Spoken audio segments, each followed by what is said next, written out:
Pawn shops are honeypots for Karens to display some drama from women who get involved in nasty fights, delusional customers who shout first and think later, and many more customers who seek only to cause trouble for the staff. These are delusional Karens on Hardcore Pawn. Especially if you've been here before, it shouldn't be a problem. I'm at the jewelry department. Two women walk in to pawn an item for more than they bought it. This lady and her friend, bickering. Door, don't yell at me. If you want me to help you, I suggest... Don't yell at The woman on the yellow-white striped shirt screams like Ashley instead of letting her friend get a good deal. Want $25 more. Grow up, act like ladies, and I'll help you. So here you go. Thank you. You're welcome. Elephant skull haggle. Oh, guess what? No fancy sofa, no blingy ring, and no one-of-a-kind carnipedal? No worries. How about you trade an elephant skull for some greens? Because that's normal, right? Skull of an elephant.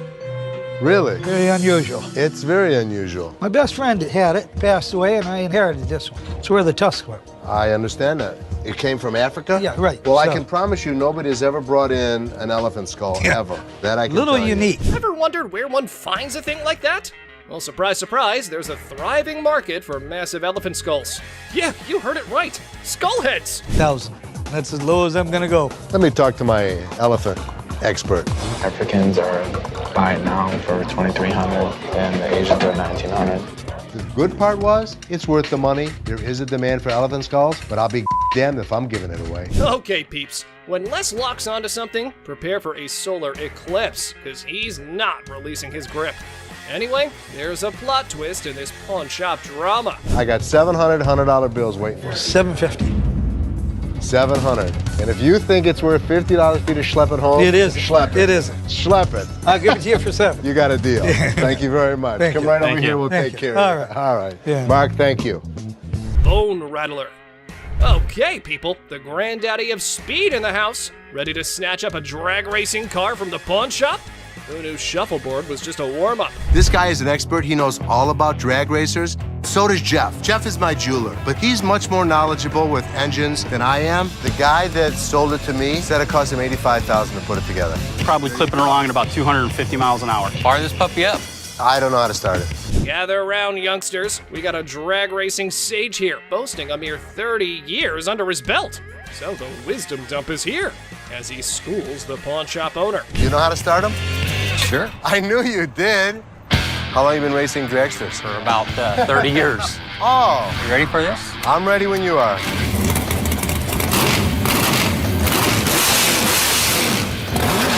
All right, Mr. Been There, Done That. Let's see if your drag racing tales can seal this deal or take a nosedive. Now, coming straight to the negotiation. 20 grand. 7,500. I don't think so.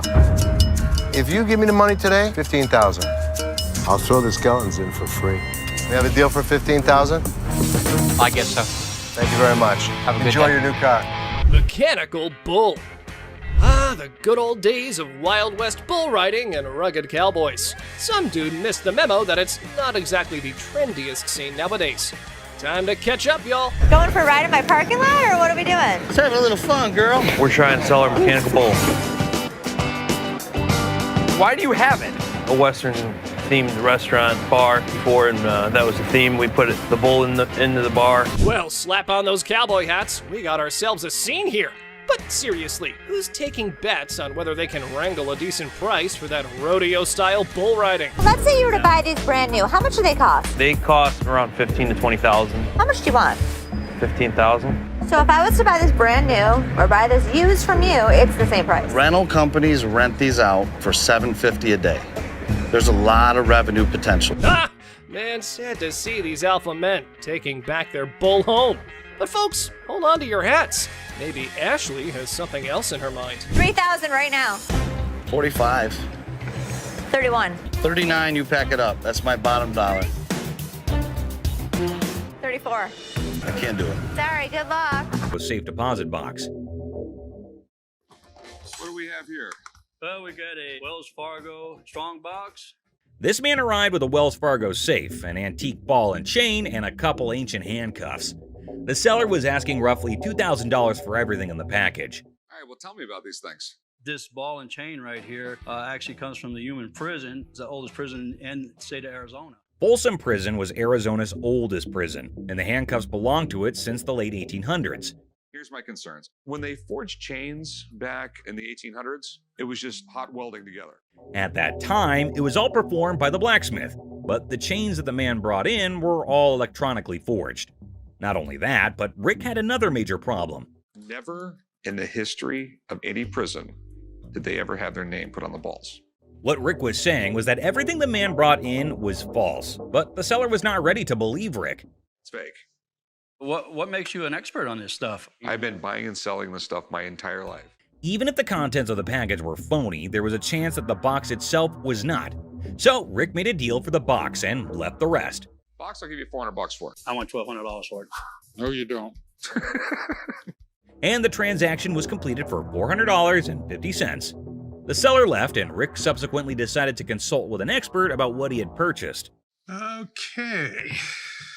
19th century strongbox, Wells Fargo. Following a thorough examination of the box, the expert asked Rick the following question. First things first. Have you already bought this? The box was just as false as the other items Rick did not purchase, and the expert agreed. It's a complete fake. Damn it, Rick. Mystery guy.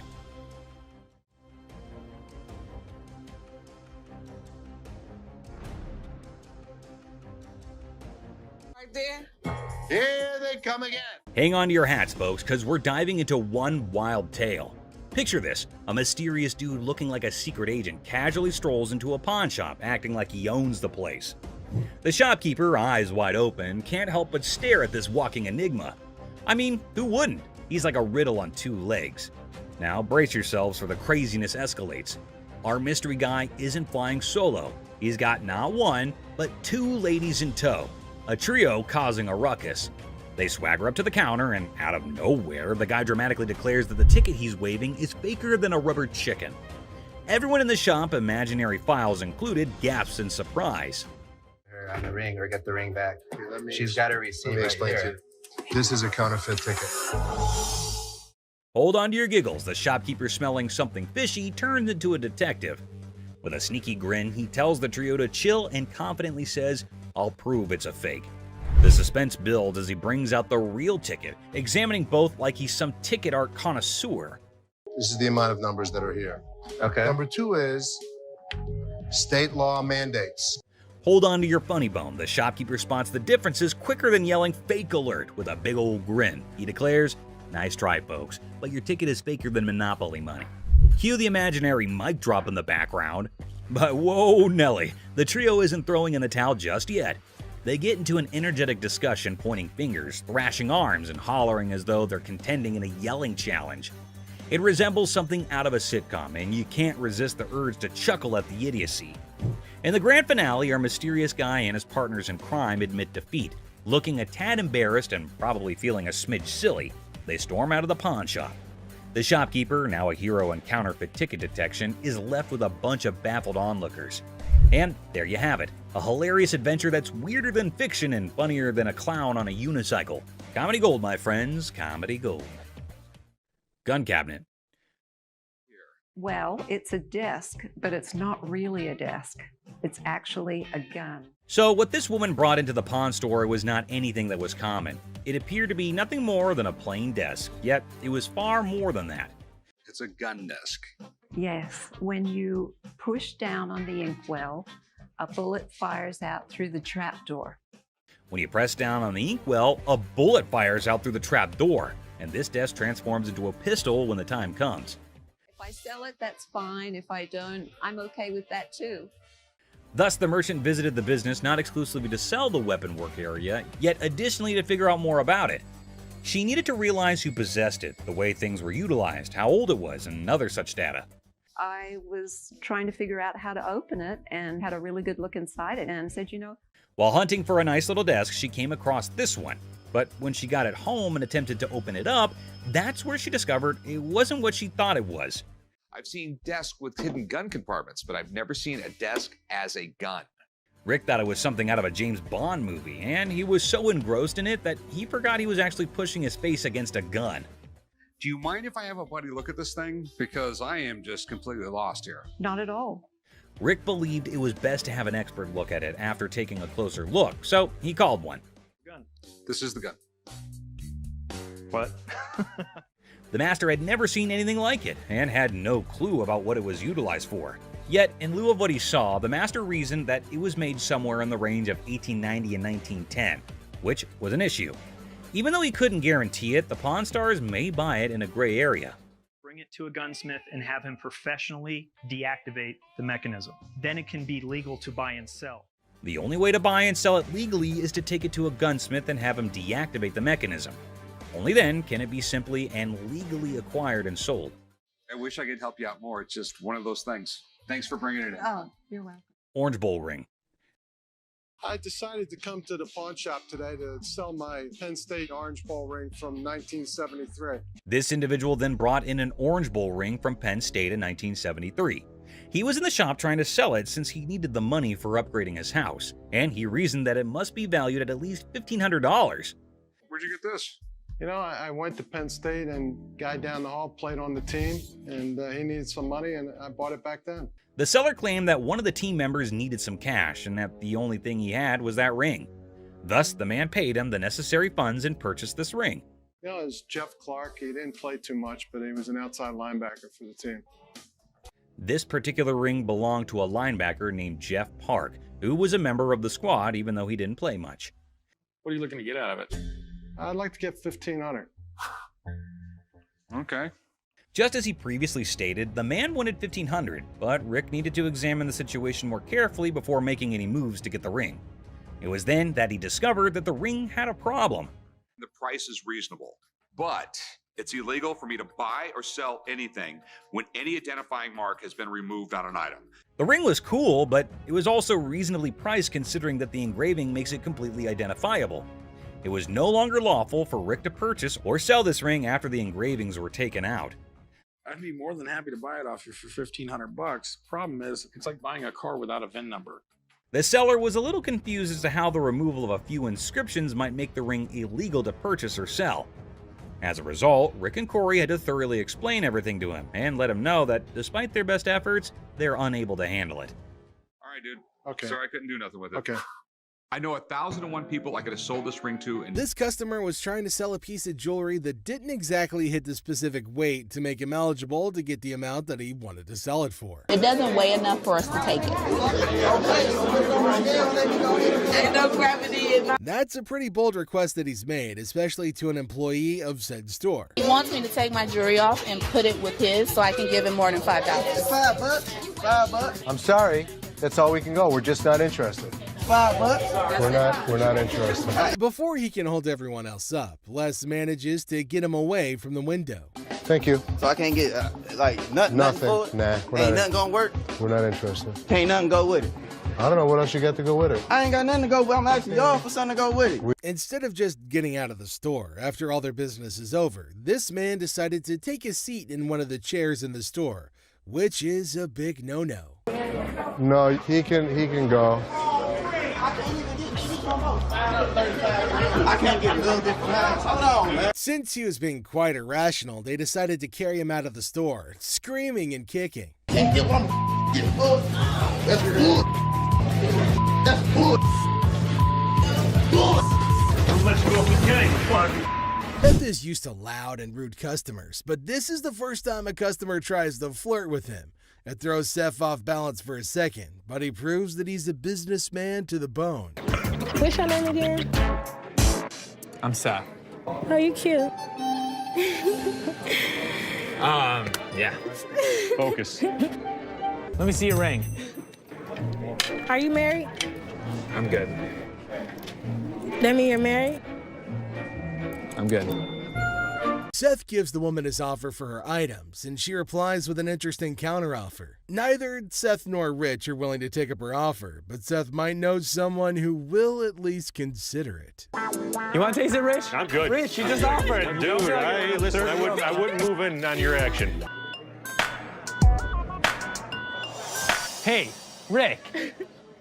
Would you suck on that pacifier for 20 bucks? Rick reluctantly rejects the earlier offer, but Seth raises the stakes and makes an offer his employee can't resist. Everyone enjoyed that, even Rick, especially Rick. I'll buy you lunch for the week.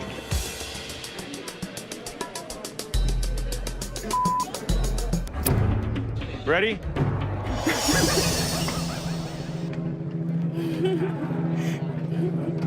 Seth closes a deal with the pacifier-sucking lady, and we can all agree that he made the best of the deal in every way. Would you suck it for 20 bucks? So 300. Sure. You want to do it? Great. Thank you. For $300, she got a good deal and we got a good deal. This customer walks in with Travisky crystals. Seth has no idea what the hell these crystals are, but he knows what this woman has is not real. My grandmother gave me that ring before she passed away, and she told me that they were Travisky crystals. I'm not interested in your crystals. No, I'm not going anywhere until you give me some money for my crystals. Do you not understand English? The crystals may be fake, but not everything about this lady is fake, and she does her best to make that point to Seth. Me personally, I'd rather buy a kyber crystal. Something that's real. Really? These right here, they're real. They're real. Can I get some money for those? So you know what? All this fake ass. You don't know no crystals when you see a mother. You. Have you ever seen a devil walk into a pawn shop? If you haven't, then you're in luck. The next customer to walk in claims that he's the overlord of hell. Seth.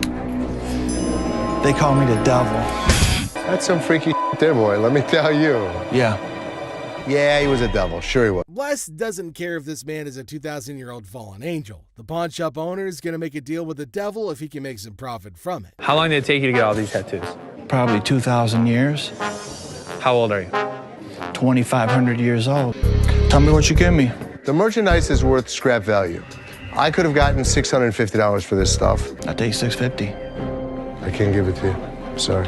Two old men come into the store looking to sell a computer that could go for a lot of money, if they sold it in 1997. We need some money. We're going to out west. We killed all the deer in Michigan, so we got to go out for bigger and better stuff. Most people don't get that aggravated when they bring in, like, ancient artifacts. Yeah, people collect these. Oh, they're antiques now. Both men don't want to leave without any money, but one look at security changes their mind. But that doesn't stop them from stringing along a list of profanities at Les and Seth. 0. How many times do I need to tell you? We're not interested in. Leave the store. I'm not taking it. Have a good day. Usually things calm down once the noisy customers are thrown out, but this time it gets even more chaotic. We're even treated to an unexpected showdown. I did not drop it on accident, man. I didn't break it. I thought it was you, man. Oh, that's good. Two men come into the store and make the weirdest purchases. While Les is happy to make sales, his curiosity gets the better of him. You certainly won't believe what these men want with these items. I was looking at the chainsaws over here.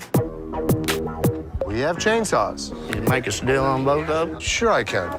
So what's all this stuff for? Home defense. What? The zombie apocalypse is coming. Where other people see weird men, Les sees dollar bills. The veteran pawn shop owner goes into full salesman mode and makes even more profit from the hardcore zombie killers. Zombie apocalypse? But you know what? As long as they were buying, I'll listen to any bull they have to throw at me. Thank you very much. I'll have my guys write you up. I think we got a pretty good zombie kit today. Got us some chainsaws. You know what, Rich? You, get out of the store. Thank you. Seriously? You just came right in the middle of my sale like that? We sold it, right? That's right. That's what matters. Yes, it does. I cannot wait till Uncle Les comes back. Well, ask one more time. Did you say get out of my way, you bitch? It's been brought to my attention that you have told Linda to get away from me, you bitch. Prove it. I ain't did nothing. Les is pissed with the gutsy move Tony pulled when he refuses to speak the truth, asking for proof instead. Tell me the truth. I did nothing but sold it, coat to a customer of mine. Les tries to make Tony confess by taking what he considers a softer approach. Tell me the truth and you'll be okay. It don't matter. I'm gonna lose anyway. What's the difference to me? Whatever y'all gonna do, man. What kind of attitude you got with me? It ain't you. Come on, man. You know what I'm going through out here. You know what she's doing on purpose. Do I give a as long as you make the sales? I make the sale. After trying one last time, Les manages to get a confession out of Tony. Well, ask one more time. Did you say get out of my way, you bitch? I told him to be a long bitch. Get the real line. Since he confirmed he did violate the rules, Tony bags himself a suspension. All right. See you Saturday. Maybe. Although he successfully delivered punishment to Tony, Les failed as a boss when he refused to try to know what could have led to the issue. How many chances can I give this guy? Ashley, how many chances can I give you? Me? You. Seth calls in Ashley, Seth, and Karen over to his office to go over the results he got from their mystery shopper. While making rounds through the shop, Les finds out Rich wasn't in his post. Where the hell is he? Rich! Seeing that Rich had left the business in a bid for pleasure, Les calls him over for a chat in his office. I'm looking for you in layaway. Where the hell are you? I gotta sit in layaway all day long and just wait for something to happen? I needed to take care of something that was out on the floor. Les threatens to fire Rich, who had been a loyal employee at the shop for over 20 years. Karen attends to a couple who come in looking to buy a ring. Can I try it on? You sure can. It's like beautiful. The lady seems to think the ring isn't the right fit, so she asks to see more before she can make her choice. What about the color and clarity? Clarity? It's a white gold band. You're looking at about a carat. Karen, being as helpful as she can, tries her best to give the details of the ring the lady picked. However, she seemed a little bit unsure with the way she was explaining, so Ashley approached with the hopes of helping. Yeah, it's round stones. Oh yeah, these are round stones, and these are all G color, VS clarity. How much about for that one? This one is going 1,000. Karen tries to tell Ashley off since she believed she was trying to snatch the deal away from her. You want to show her this one? Explain it to her. Sure. This is round stones, baguettes in the center here. Could you tell me a little bit about the color and the clarity on that one? Ashley, here you go. Yeah, these are G color. The radiant of the round diamonds are gorgeous. Ashley manages to snatch the sale by pitching in without consulting Karen, who started the whole thing, leading to her having an even more unfavorable impression of her. Thank you, Ashley. Thank you. Appreciate it. Go ahead and walk over to the window and we'll get it written. Okay, for you. thank you. Thank you. Seriously? You just came right in the middle of my sale like that? We sold it, right? That's right. That's what matters. Yes, it does. The conversation starts normally enough. You might even call it pleasant. Hello. Hi, how are you? I'm good. How are you? The intent behind the customer's visit to the shop is adorable, but the valuation of her gadget is high. It's worth less than $500 to Ashley. How much would she be willing to give to the devoted girlfriend? Oh, I should give him. Yes. This is a pad. I should barely get like 500 for it. I need a laptop. This has happened before. I'm waiting for 20 minutes and Roddy doesn't show up to get this laptop, like if he's on break or if he's gone. The manager that I asked didn't come get the laptop, so I'll just... Leslie decides to fire Justin since his actions breached his trust. You broke my trust. And because of that, Justin, you're fired. I don't know if Justin did steal anything, but you can't have people that you don't trust. This attends to a very strange customer who walks into the shop with an imaginary companion. A man walks into the shop with hopes of trading in his faulty phone for another. Hey, what's up, dog? How you doing? I just got this phone that I bought here like 2-3 days ago, and that... Did you download a camera function? No, it clearly got a camera. Why would I have to download it? Just asking. The customer reveals he didn't bring a receipt with him. A very fatal mistake. Receipt? Just get me enough. That's all I'm asking for. As soon as you give me that receipt, I can see what I can do for you. So Clearly, I have you need to tell to you fix this that or... without the receipt, there's nothing I can do for you. And getting somebody. Rich tries to turn the man away. However, he remains unrelenting. Go, yeah, you did, cuz. What kind of phone is it? It's an iPhone, clearly. Yeah, but we haven't had one of those out for sale since I've been here in 6 months. I mean, I just seen you in 2 weeks. The customer tried to point out the employee who sold him the phone. However, he outed himself as a liar when he made mention of a time frame different from the one he called out earlier. Buy that from us. Yes, I clearly did. Thank you very much. I appreciate you coming on over here. You can go back to selling that computer. No, hold on. No. Don't touch him and let him go. Man, you and your mohawk, shut the hell up. My mohawk doesn't talk. I talked to the manager or somebody. The goatee is the manager, and he's telling you to either give me a receipt or get the hell. Without any evidence to back the man's claim, Rich asks him to take his lead. These phones right here, what about that one right there? Did that one work? Pull the things up over your ears a little because you clearly can't hear me. There, it's all. Don't work. It's a simple question. That don't work. You know what? Can you go show him how it works? Take a picture out in the parking lot. Having had enough of his rude countenance, Rich asks for help in kicking the man out. Okay, just don't touch me then. I'm gonna be back. I'm coming for my money. Clear? Send me a picture of the receipt from... Of selling a fake item to her. Hi. How you doing? Good, how are you? I asked for a chinchilla scarf. Yeah. And you sold me a rabbit. This look like chinchilla to you? How much did you spend? Do you remember that? I know I spent the grip. Grip. Ashley tries to get a handle on the situation at hand. Okay. How do you know it's rabbit? I guess my girl told me. She threw it back at me and told me this ain't chinchilla, this is rabbit. After the customer revealed how she came to the conclusion that the item was a fake, Ashley denies having sold the item to her. I didn't sell you this. You sold me this. Do you have your receipt? I don't have a receipt. It's in your... The receipt's in my... To confirm if she really bought the item from the shop, Ashley asks for a receipt. However, the woman maintains a confrontational stance. You sold me this for real. I ain't leaving here until I get money back. That is Bub's money right there. Ashley could only stare in shock as the woman put out her argument. Yes. Look at it. It's flat through there. Look at that. Ain't nothing chinchilla about it. I want my money now. Take that home if you want to, but I want my money, that's all. That was nice on you. Well, Byron tried to escort the woman out of the shop before the situation got worse. man, I spent your money up in this bitch. Why you so violent, girl? Go on up out of here. Try to be nice to you. Now you're gonna leave it? You wear that. Two ladies walk into the shop, heading over to the redemption section of the shop to reclaim a ring they'd allegedly bought. That's my ticket, and I found my ring. This isn't our ticket. What do you mean it's not your ticket? Tap. Ain't that at all stupid folk read, right? The employee attending noticed something wrong with the pawn ticket they brought in immediately. Say something.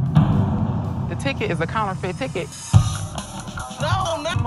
Or $9,000. And if you ain't got it, come from behind this glass so I can whoop. I'll go get Les to go get it. Les decides to head over to confront the woman who had taken to harassing his employee when she failed to bow to their demand. Come on, Les. I drove all the way home to get that ticket. Uh-huh. Okay. And I need to make sure it's here then. Not our ticket. What you mean it ain't your ticket? It say American Jewelry? And it may say that. No, The issue is, this is a counterfeit ticket. When Les reveals the ticket they brought in is a fake, the two quickly beat a hasty retreat, all while threatening to bring in a lawyer. Y'all some bull. Y'all on some straight up bull. Bet you y'all gonna pay me for this $10,000 ring. Of course we are. I will be back with my attorney. I'll be more than happy to. First thing in the morning, and this customer just decided he wanted to mess with Les. What the hell's going on? Hey, man. I need some money. I got kicked out. My mama kicked me out last night. Les saw him when he picked up all those items before bringing it over to meet, so he definitely thinks he could take Les for a fool. Where did you really get it? My mom's basement. Tell me where you really got the vacuum. My mom's basement, man. Where do you think I got it from, fool? With how bold this guy's being, even going as far as insulting him, Les couldn't help but get even more furious than he already was. You think I'm that stupid that I didn't see you pull the off the floor? You, what are you gonna do? What are you gonna do about it, bald-headed? It's hard to believe Les actually let him stay that long. Normally, his security personnel would have yeeted the piece of crap out on the lot. Get out of my store. You understand what I just said? What are you gonna do if I don't? Do it. Keep walking, buddy. Well, he screwed around and he found out the hard way. Bet he's not going to think about doing that again anytime soon. You start stealing stuff from my store, it's time for your ass to be thrown out. Oh, your pants are falling down. We have here, it's really hard to make that connection. Some facts were served right there. Like clearly, who else if not Rick would know more than for how much something like that goes in his shop. And you know, Pawn Stars is all about who bargains best to make the most profit. So let's see who gets to cut the cake tonight. And just when he thought things couldn't get crazier, Rick dropped the price and set his bet to $1,500. And all that effort went to waste right in front of your eyes. Yeah, I'm just not gonna be able to do that. I think maybe I'll see if I can maybe get some more provenance. That was pretty obvious. No one would want to sell an antique for this measly amount of money. Definitely not a very profitable deal. And with that deal went flying Rick out of Rick's hands. But in this next episode, this person walks in with a really interesting gun. But how interesting? You're about to find out. Yeah, it's like something James Bond would wear. Yeah, right. You just saw that, huh? But that's not out of a James Bond movie. That thing is as real as it gets. What can I help you with? I'm here to sell my ring pistol today. Well, you know how a gun never stays in the shop for long, be it whatever shape or size. But this thing is something I've never seen or even heard of before. Have you ever seen a pistol ring? Boy, you're looking at it right now. This is something definitely worthy of adding to the antique collection list. Come on, you have to agree with me. Everything about this pistol ring is antique, from loading it to the trigger to its hammer. This thing is a killer. Literally. You know what? If I ever went undercover on a mission, I would definitely carry this cute little devil. James Bond, we just found your vibe. And I know Rick would agree with me too. Yeah, that man seems very particular about the price he's going to ask for that dangerous ring. I'm looking to get $9,000. I'll use it to buy some of the things I collect more often. I personally would wear that ring everywhere. It's an all-in-one combo, kind of a hidden treasure who can double up like your personal bodyguard. It's unreal how cool this thing is. But hey, did Rick just contradict me? Wear them just for fashion. Damn. Rick has got a good sense of humor, not gonna lie. Seriously, getting hit by that mini pistol ring would definitely hurt your ego hard, man. It's also seriously a gun. I mean, it would really hurt getting shot with this thing. And oh, I kid you not when I say that the man clearly did his homework right. He literally asked for $9 grand in the blink of an eye. I mean, that piece truly is a showstopper. But that expensive? Damn. A $9 grand. They're pretty rare. So what happened is that the deal took an intense turn, and Rick, being the smartest in this show, had to prove it. So before finalizing the deal, he wanted a bit of expert advice. I mean, that's always better than regretting later, right? So let's see what the expert had to say about this antique pistol ring. The European gunsmiths, they were making all kinds of little weird things. This is the Imperial Protector. Basically, looks like this tiny mean machine has taken down quite a few people in the past. So it must cost a bomb. But let's hear it from the expert himself. For $11,500. Okay. Thanks, Tony. I really appreciate it. Whoa, I never expected that. $11.5K? That's crazy. And just look at the size of that thing. That thing is golden for sure. But as you know, Rick plays by his own rules. And I'm curious to know what he has to offer. I'll give you $3,000 for it. No, can't do it. Okay, so Rick is trying to settle the deal for $3 grand. But bro, that's like not even half the price the seller asked. Do you think the man will accept the offer? For someone who knew a great deal about the pistol ring, I don't think this man is gonna budge. But Rick wasn't ready to give up or give in as yet. So do you think they'd both settle on the same grounds? Who do you think is gonna win this round? Well, let me put your anxiety to rest. For here comes the moment you're waiting for. As amazing as this thing is, I'm sorry, I just can't do it. And just like that, Rick missed the chance and saw the extraordinary collector's pride walk right out of his door. But what happened in this next episode is even crazier. Working with an instrument maker and got really, really interested with the harmonica. You know how music instruments can be great collectibles. In which case, what do you think about an ancient instrument that has an emotional connection to it? Does it help double up the price? Well, I don't know about you, but I have never seen a shining gold M Hohner harmonica. We've all played a harmonica once in our lives. Right, we have. And we thought we were good at it. So for those of you who don't know who Matthias Hohner is, here's a quick history lesson for you. Hohner was a trained watchmaker born in Germany. And his company, Math Hohner AG, is the oldest and largest producer of harmonicas in the world. If you want to know more about this masterpiece, here's Rick for you. So apparently the watchmaker was so blown away by the piece that this is what happened. So he saw the writing on the wall, but he was also working with an instrument maker and got really, really interested with the harmonica. Rick's knowledge never fails to amaze me. There's no question that he is a master of his job, and his trade skills are even better. But is this going to be a jackpot or a lost cause? Before Rick states his price, he found a problem with the musical piece. We get in the ballpark. Okay, all right. It's plastic, and it's not in the greatest shape. I don't know, it's not too bad a shape. The cardboard's coming off. Oh no, that's going to majorly affect the price of this beautiful piece right here. So while the seller was holding on to a grand $500, what Rick pitched was unbelievable. Here's $75 for it. It cost $75. Wow. I would feel humiliated if I was that harmonica right now. I mean, come on, man, it's not that bad. But what can I say? Rick knows better.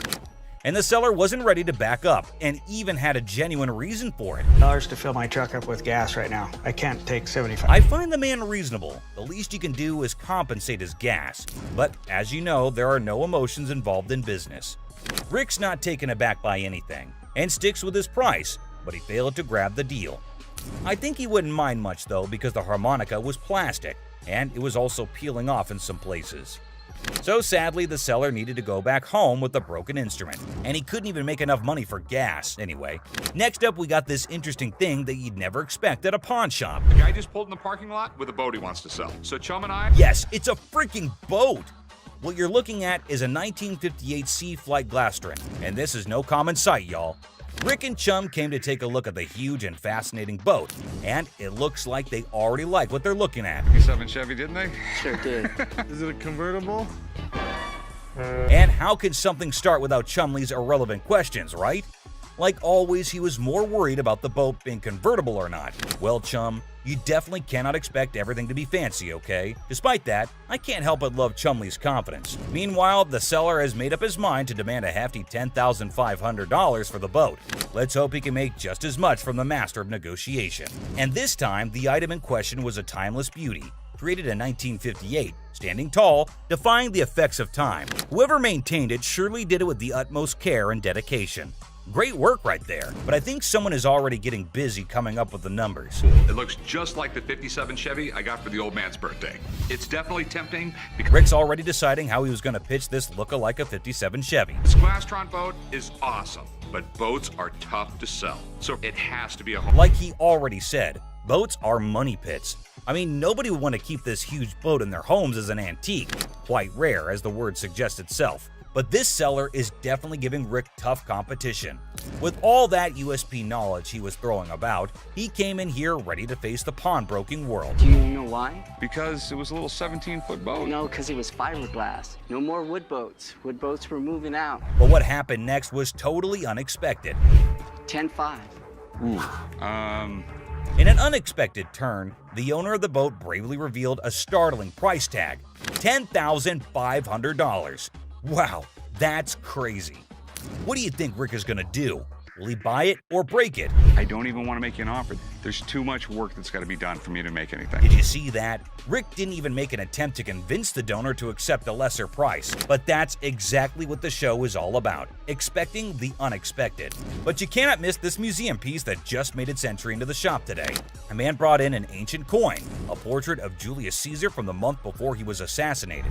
Well, I have a coin here. It's a portrait coin of Julius Caesar from the month before he got assassinated. But before that, quick history lesson.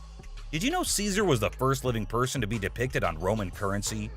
Back then, this honor was only reserved for the gods, so you can imagine Caesar's position in the society. So you know that having him on a coin is quite exclusive, and any historical coin collector would be yearning to get their hands on this coin.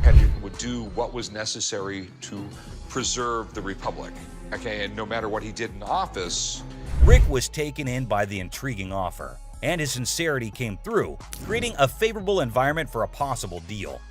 Rick, though, sticks to his strategy since he was logical. As you know, the man is a smart specialist who always seeks professional advice before taking major action.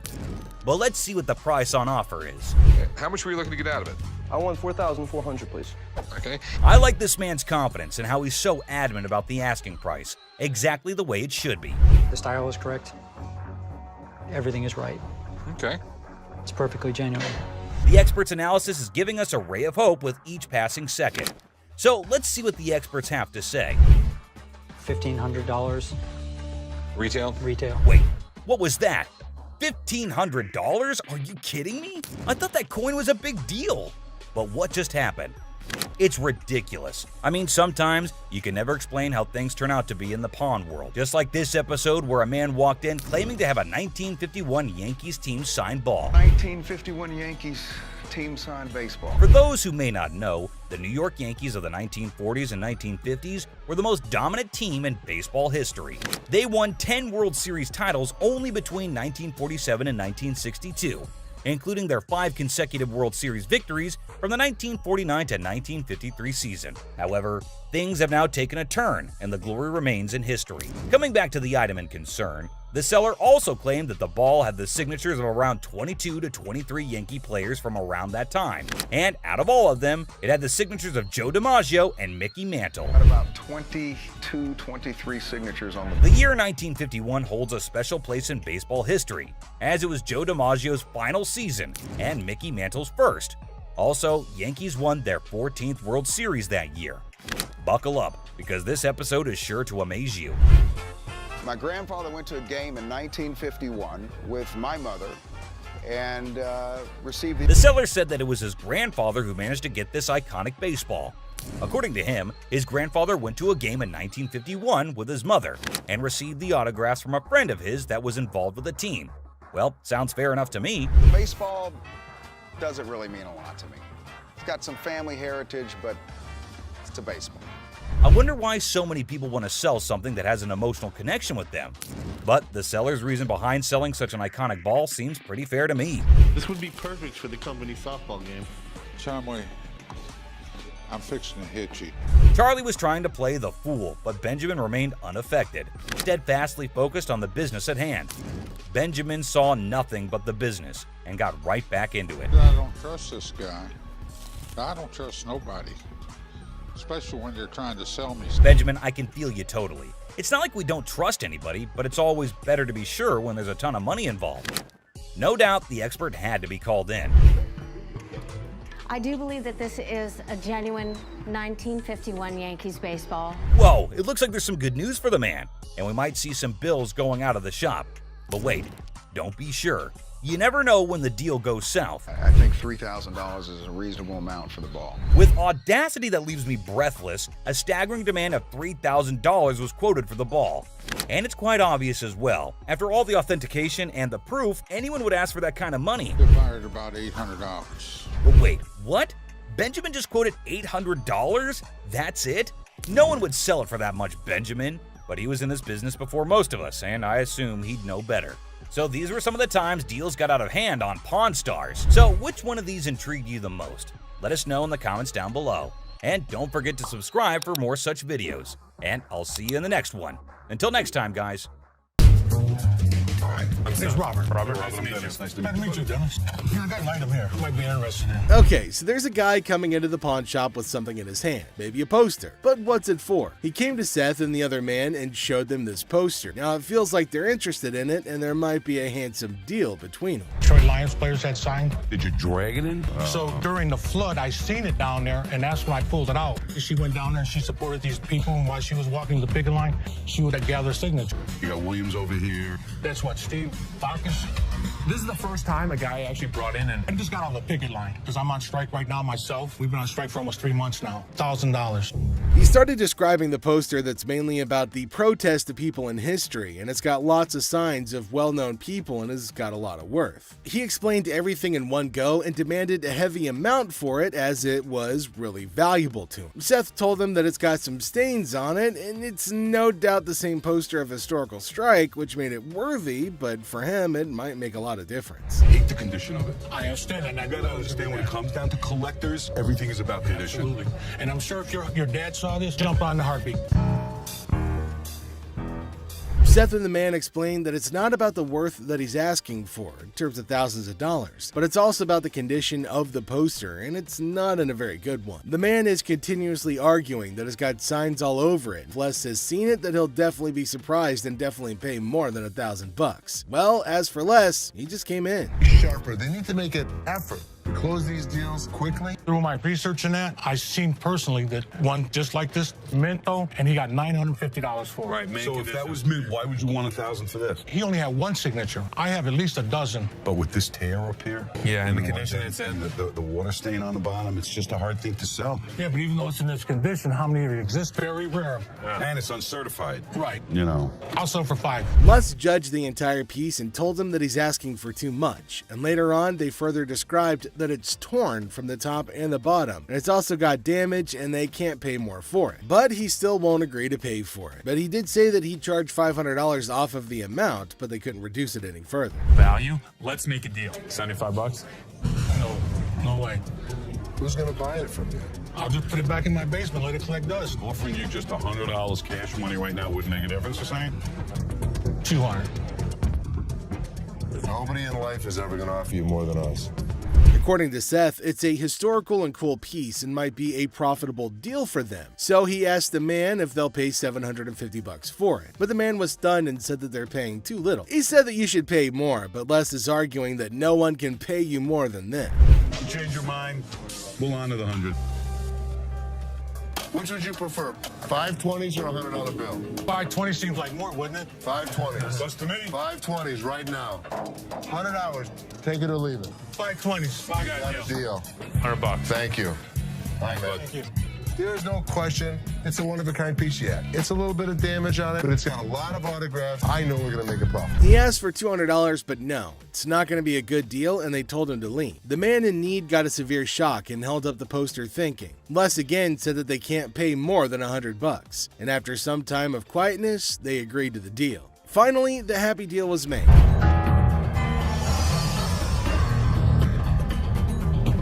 This is the guy? Right there. Here they come again. Les? Hi, how are you? I'm attorney Kyle DeQueef. So there's a man, probably an attorney with two ladies along, coming inside towards Les at a pawn shop. Now, Les knew about it before. He asked for Les, and fortunately, he was at the counter. He asked why they had arrived at the store. He's retained me to represent her in regard to a ring. Okay. My client brought in a $10,000 ring here, and she wants to either collect the remaining money owed to her on the ring or get the ring back. She's got a receipt. Let me right explain here. to you. This is a counterfeit ticket. He said that he came here for the ring, which they bought from these ladies for $10,000, but they didn't pay and gave them the receipt. Now, he put up the receipt and showed it to Les and accused them of cheating and stealing from the women and taking their expensive ring. But Les was cool and controlled his anger. Whoever produced this ticket didn't understand this is the amount of numbers that are here. Okay. Number two is state law mandates that we print the law in a 12-point font. Okay. This is much smaller. That is some bull.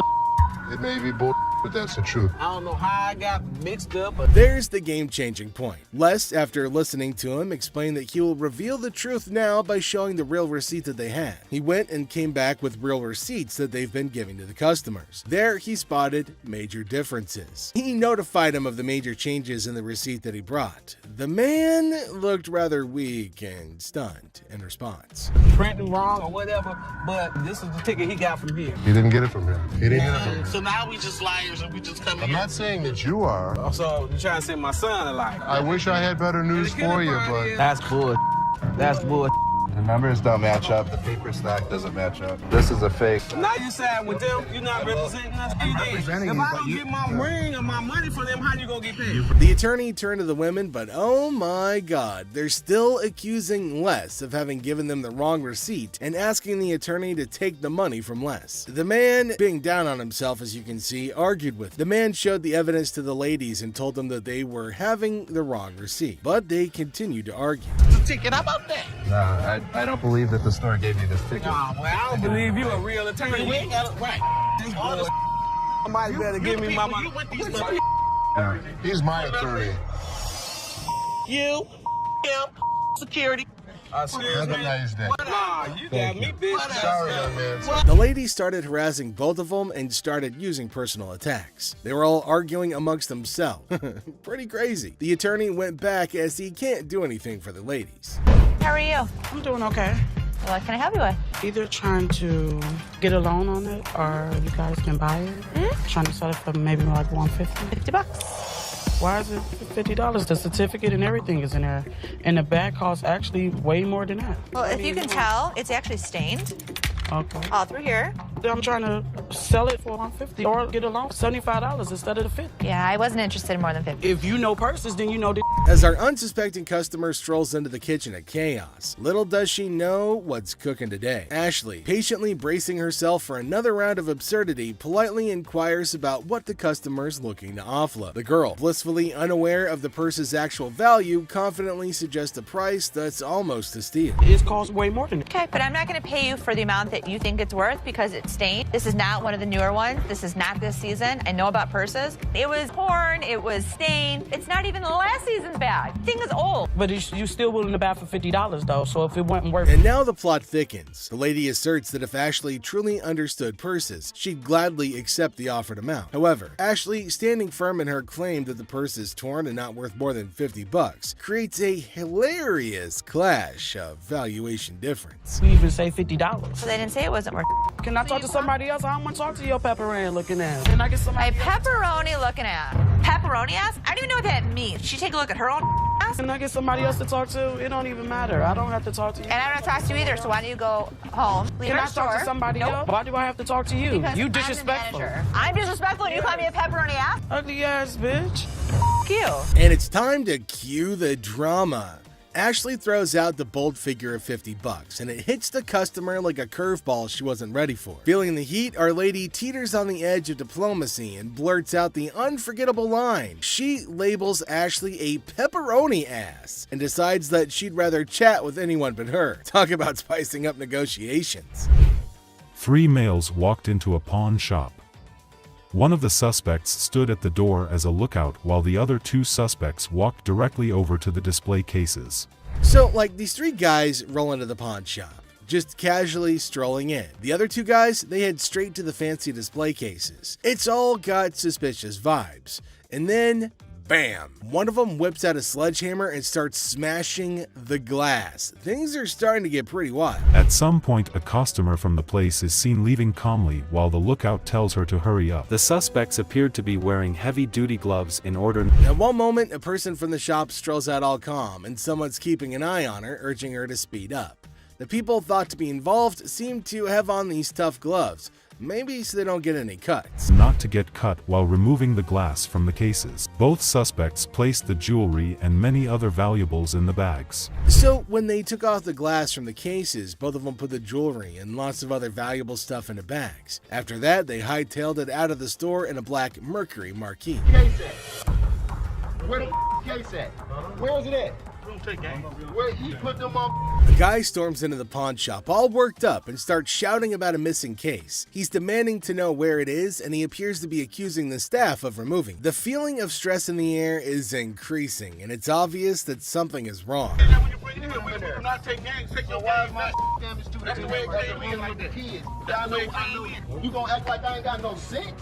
He's accusing us of taking games out of his unit. Look at the ticket. It never said with game. The atmosphere gets even more intense as the guy accuses the pawn shop of messing with his games. Les, the cool guy at the pawn shop, stands his ground. The customer's getting more agitated, making accusations and even talking about blowing up the place, which is just adding to the chaos.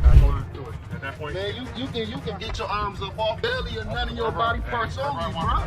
After all the stress I have, the last thing I need is a customer causing a scene. Despite the escalating situation, Les stays calm. He tries to talk sense into the upset customer, especially with a big event coming up the next day. I know how to walk. I ain't illiterate because I ain't part of the week. And y'all motherfuckers in my middle row and put them games in there. And you wasn't even standing there when I posited. Somebody need to blow this place up. It's time to go, sir. You ain't gonna get my window. I'm not. Let go. Can I get my weed? He'll get it for you, don't worry. You're making a threat like that? The situation becomes alarming when the upset customer makes a threat to blow up the place. Les, rightfully concerned about the safety of everybody, asks the guy to leave. Security becomes a priority, and the customer's demand for his belongings takes a back seat to the potential danger that he's creating. That's a challenging moment for Les, who's just trying to manage the chaos caused by an irate customer. How's it going, man? What's going on, man? Everything good. How about you? I'm doing good. Good. What can I do for you? Let me at least like $400 for the watch and hair. What can I do for you today? Can I get like 400 for this watch right here? It's worth $820. Les, chilling at the pawn shop, notices a guy walking in, watch in hand. Les, being friendly, asks how things are going. The guy, hopeful, wants $400 for his watch. Les, the cool pawn detective, calmly discusses the watch's worth, revealing it's valued at about $82. Yo, man, tell me the truth. What'd you really pay? Telling you the truth, man. Come on, give me four. Give me four for this watch, man. Come on, man. We deal in high-end watches. This was worthless. Nothing for us to deal with. Come on, give me like $450 for this watch. Yelling at me. I got a baby on the way, dog. Congratulations. I'm sick of living at the crib, man. My girl on my head. The negotiation heat rises as the guy insists on $400, but Les suggests $7. The guy, pleading and sharing his life story about a baby on the way, asks for $400 again. Les stands firm, offering him the same price, which leads to a bit of yelling. The guy, feeling frustrated, calls the place bull ass and expresses his discontent. You want $10? Oh, no, I'll do it $10. I have no idea. Go to Coney Island. Give me Coney Island is good. No, Coney Island, no $10. Got a baby on the way, they gonna do this to me, dog. What you looking like a crazy fool? The tension escalates and the guy feels disrespected, using strong words and even threatening Les. Les, staying cool, suggests maybe he should have been given $400, hinting at a broken lamp that needs payment. The situation gets intense, with the guy considering if he should have taken the deal. Some cash for this watch, man. 400? Oh, I'm sorry. This is a bullshit ass place, man. This whole ass place, dog. Excuse me. You call it what? You call him a bitch? You? I'll knock you the out. You don't know who you talking to. Tell me. Dog, don't touch me, homie, dog. Touch me, dude. Then maybe he would have been able to pay me for the lamp that he broke. Yo, I'm off you, dog. The guy, still upset, leaves the shop, but not without some fiery words. Les reflects on the encounter, realizing maybe he should have given $400 to avoid the chaos. The drama ends, leaving behind a mix of emotions and a used watch. Life at the pawn shop remains unpredictable and full of surprises. How you doing today? Hey, pretty good. How are you? Real good, thanks. I'm Les. Les, I'm Randall. How are you? Randall, oh, you got a hell of a grip. Wow. What the hell is it? Call it a ring. Okay. I didn't think it was a bus. How'd you get it? I just got it. This guy smelled like a brewery. Okay. How much did you want? I'd like $500 for it. Why? Why? Because I need it. Yeah, I got you. 2 DUIs. A person walks into the pawn shop, catching Les's attention. Things start getting interesting right away. The person wants $500 for a ring and shows it to Les. Les, being curious, asks where the ring came from and why they want to sell it. The person gets really mad when Les asks questions. The intensity in the air rises as the person angrily explains why they're selling the ring. Les stays calm, making it a surprising and dramatic moment in the pawn shop. Well, if it was gold, I'd give you more than $500, but it's not real. I know it's worth $500 and you're gonna give me $500. Well, actually, this was gold, but it was brass. It had no value. I understand. You have court issues. The problem is, I need $500 for it. I'm sure you do. Man, I don't know why you do. As the conversation continues, Les drops a bombshell. He tells the person that if the ring were real gold, he'd offer a whopping $2,500. Feeling a glimmer of hope, the customer suggests, just give me the $2,500 then. Expectantly awaiting a positive response, Les, with a touch of humor, reveals the harsh reality. He explains that the ring is fake, not even worth $500, and he won't pay that much for a counterfeit ring. You gotta give me something for it. I can't give it to you. I'm sorry. Give it to me anyway. Man, you can give me something for it. No. You give me something just don't for beat it. on the glass. This guy was drunk. You give me that ring back. Give me that. It's the. Ow, I ain't going nowhere. Man, get away from me. Get out of here! I go away! You man?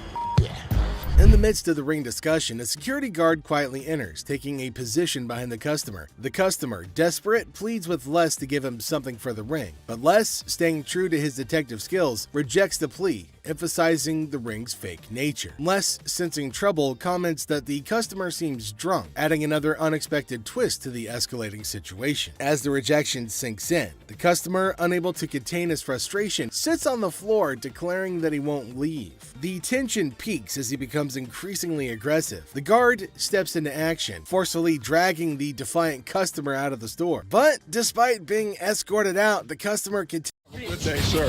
Have a good day, my man. Yes, sir. Old mother. Oh, man. Who the you calling him? Really? You the ugliest two sisters I've ever seen in my life. Check out the wildest, most intense moments on Hardcore Pawn, where customers and staff bring the heat. And also get ready for some serious craziness at the pawn shop. Just another day at the pawn shop where we've got a mix of decent customers and, well, some pretty pathetic ones. Take this guy, for example. He may seem all laid back, but is he really? What you got here? That's a watch my grandmother gave me. Wow, this dude received a watch from his grandma, which is pretty sweet, right? But here's the thing. He's convinced it's solid gold and expects a fat stack of cash for it. Well, let's hook him up with the amount he's hoping for. Let's find out. 500. The problem is the metal on it is just stainless steel. Well, the metal on it is just stainless steel, so that's disappointing. But how will this guy take it? Yeah, you see this discoloration on the side? No. You don't see the rose? Whoa, hold up. This dude just flat out rejected it without even taking a peek. Talk about a major red flag, am I right? Less than explain. In between the links were gold plated. The gold plating had rubbed off. The watch had no value. And then this guy's like, can I get someone else to check it out then? Because Les shut down his hopes of getting any cash. Whoa, okay, Mr. Expert. This dude is seriously not happy about it. Value. It does have value. How about your chain? You want to pawn me your chain? Anyway, being the sweetheart that he is, Les brings in another dude for a second opinion, just to be fair. But what happens next is totally mind-blowing and straight up disrespectful. Brace yourself for this one. It's gonna shock you. Does this bozo know what he's doing? Well, I wouldn't really call him names. Seriously, this dude needs to chill and get a grip. I mean, who does he even think he is? Anyway, from that point on, things started spiraling down, and honestly, it's for all the right reasons. 500. Nothing. Stop being a bitch. Now, Les ain't about to tolerate any disrespect, and nobody should. And this jerk is about to experience a dose of his own medicine. And let me tell you, it's not a pretty sight. Check out what Les has in store for him. Give me my mother, man. Come over here and pick this bitch. Oh man, this dude is about to get serious flipping off, I kid you not. You know what goes down with idiots like him? They're in for a rude awakening. Yo, you, get him here. Let's go, my man. Have a good day, sir. Have a good... Gotta admit, that was seriously hilarious. What did Les have to lose? Nothing at all. But this guy, oh yeah, he got exactly what he deserved. The man just couldn't stop with the curses. Yes, sir. Let yourself out. Let yourself out. Oh, you think this was intense? Well, hold on tight because you haven't seen anything yet. So this dude walks in, right? And he brings in some equipment, no beating around the bush, and straight up expects a cool $100 for it. Can you believe that? Like, I'm trying to get at least 100 for it. $100? Yeah. I won't even be able to sell it. Well, the guy just flat out tells him that there's no way he can cough up $100. So the customer's disappointed, but hey, at least he's keeping his cool, right? So how much can you give me, man? $20? Well, we're clueless about what this dude's gonna pull off next. But hold up. Seth comes swooping in to handle the situation like a boss. Let's see how he tackles it. Sitting on the back? Do you know what it is? It don't matter how many you sitting on in the back. Because then I can't... Well, things are seriously heating up, and it's turning into a real mess. Seth tries to talk some sense into the guy, but he's just not cooperating. And instead, he's shouting like there's no tomorrow. Dollars for this. You paid $200 for that, I overheard? Yeah, I mean... Really, you paid $200. So Seth breaks it down for him, saying it's not even worth $100. But this dude is now causing a scene, making a big fuss that's grabbing everyone's attention, to be honest. I'm trying to get money for it. I've been waiting in this line for an hour. I need more than... This guy seriously needs to calm down. He's dropping way too many curse words. And honestly, it's gonna be his one-way ticket out of the shop. That's when Les steps in to take charge. Let's see how that plays out. You gonna do old man? Who are you calling old mother? Old man? No way, he actually said that? Like seriously, what the heck? This guy just keeps digging his own grave, making the situation even worse for himself. Brace yourself, because what he does next is gonna leave you absolutely stunned. Really, mother? I got this. I got it. You wanna give me more than 20? Oh my god, seriously? Can you believe it? This dude actually tried to mess with Les and thought he could get away with it without being kicked out. That's some messed up behavior right there. Like, what on earth was he even thinking? Wait for an hour. Really? Me? You. Well, he totally got what he deserved. But guess what? That's not even the end of it. Brace yourself for this next one. So this lady strolls into the store wanting to treat herself to a fancy watch. She's all sweet and ready to drop some cash. What could possibly go haywire, right? This will be good. Okay. This one. This is really pretty. Now, this lady is seriously contemplating whether she should go for it or not. So, what's your take on it, guys? You think she'll end up taking it or not? That's really pretty. It's really pretty. Good on you. That one's 100. 100. Okay. She went for it. Well, everything's going pretty darn smooth so far. I don't want to jinx it, though, so let's just wait and see what unfolds next. Here. No. What is this? It's a $100 gift card. $100 gift card? Hold up. Is that for real? She whips out a gift card with all this confidence, and hey, is that some kind of new payment method now?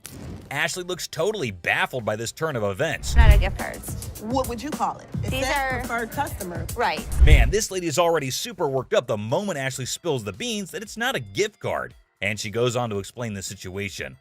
Talk about major agitation right off the bat. It allows you discounts on the sales floor. You can't swipe this card and apply. This lady is seriously caught off guard and maybe just can't handle the fact that it's not a gift card. And well, she's getting a bit too aggressive, folks. You know, the kind that usually gets shown the door and tossed out of the shop. Turn around and swipe it, okay? There's no swiper on this. So you telling me I'm I losing? gotta say, this lady is giving me some major secondhand embarrassment.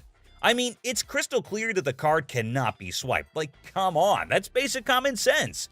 But no, this woman just kept on making a complete fool out of herself. I don't understand up in here, okay? Because you I'm she's not gonna about to swipe. lose, Hold on all one right? second. Let me explain this I'm to not her. about Man, the way this woman is yelling, it won't be long before she gets the boot from the pawn shop.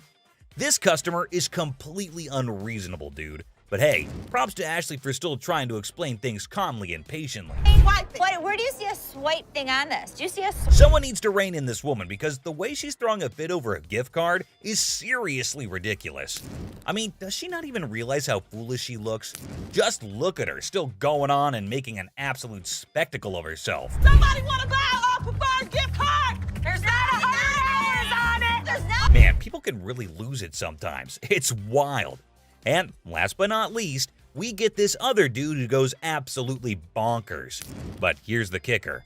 It's not about something he wants to buy or pawn. Now, you might be wondering, what on earth set him off then?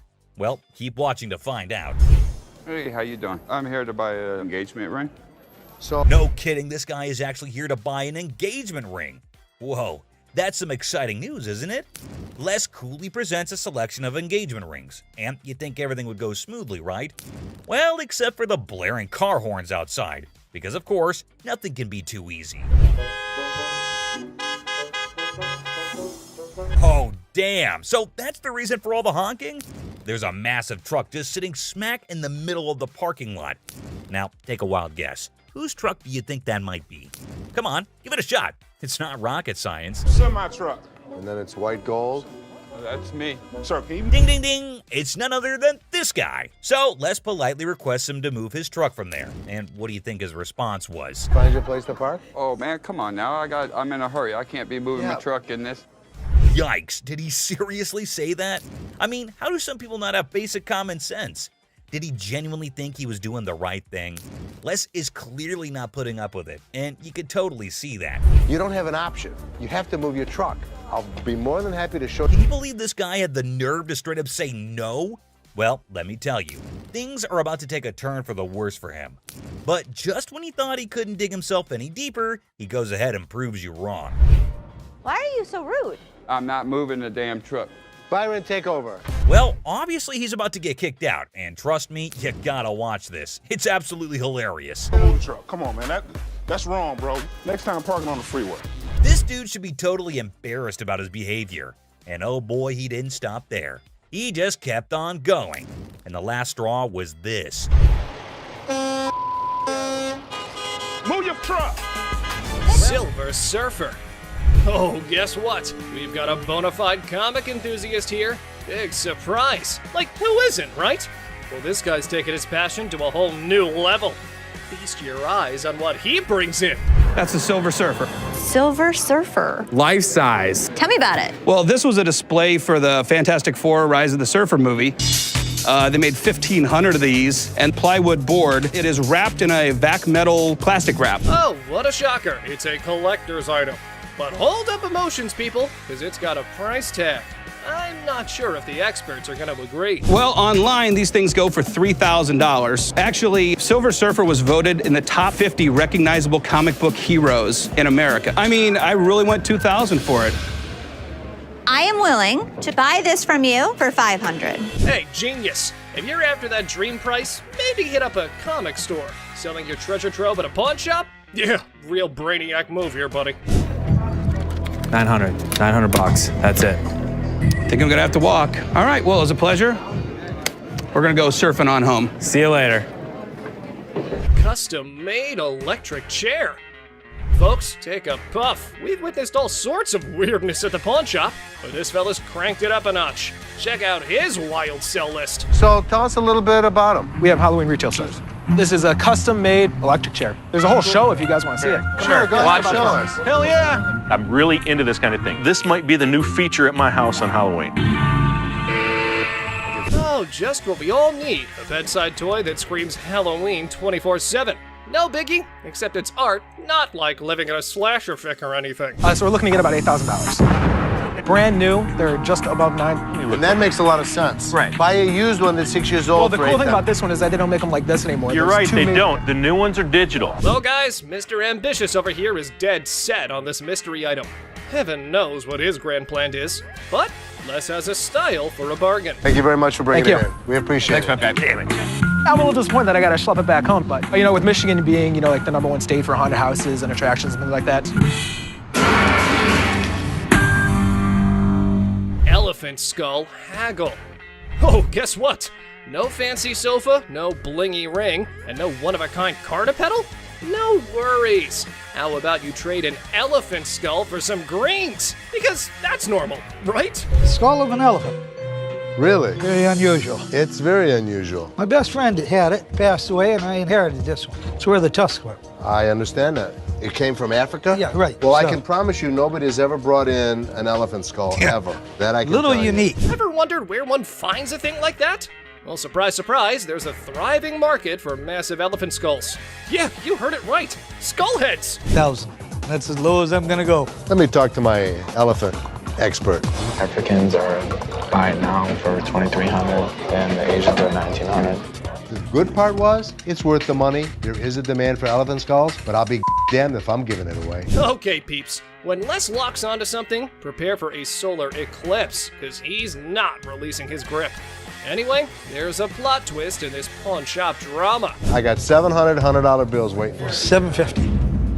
$700. And if you think it's worth $50 for you to schlep it home, It isn't. Schlep it. It isn't. Schlep it. I'll give it to you for $7. You got a deal. Thank you very much. Thank Come you. right Thank over you. here. We'll Thank take you. care All of right. it. All right. Yeah. Mark, thank you. Bone Rattler. Okay, people, the granddaddy of speed in the house. Ready to snatch up a drag racing car from the pawn shop? Who knew shuffleboard was just a warm-up? This guy is an expert. He knows all about drag racers. So does Jeff. Jeff is my jeweler, but he's much more knowledgeable with engines than I am. The guy that sold it to me said it cost him $85,000 to put it together. Probably clipping along at about 250 miles an hour. Fire this puppy up. I don't know how to start it. Gather around, youngsters. We got a drag racing sage here, boasting a mere 30 years under his belt. So the wisdom dump is here, as he schools the pawn shop owner. You know how to start him? Sure. I knew you did. How long have you been racing dragsters? For about 30 years. Oh. You ready for this? I'm ready when you are.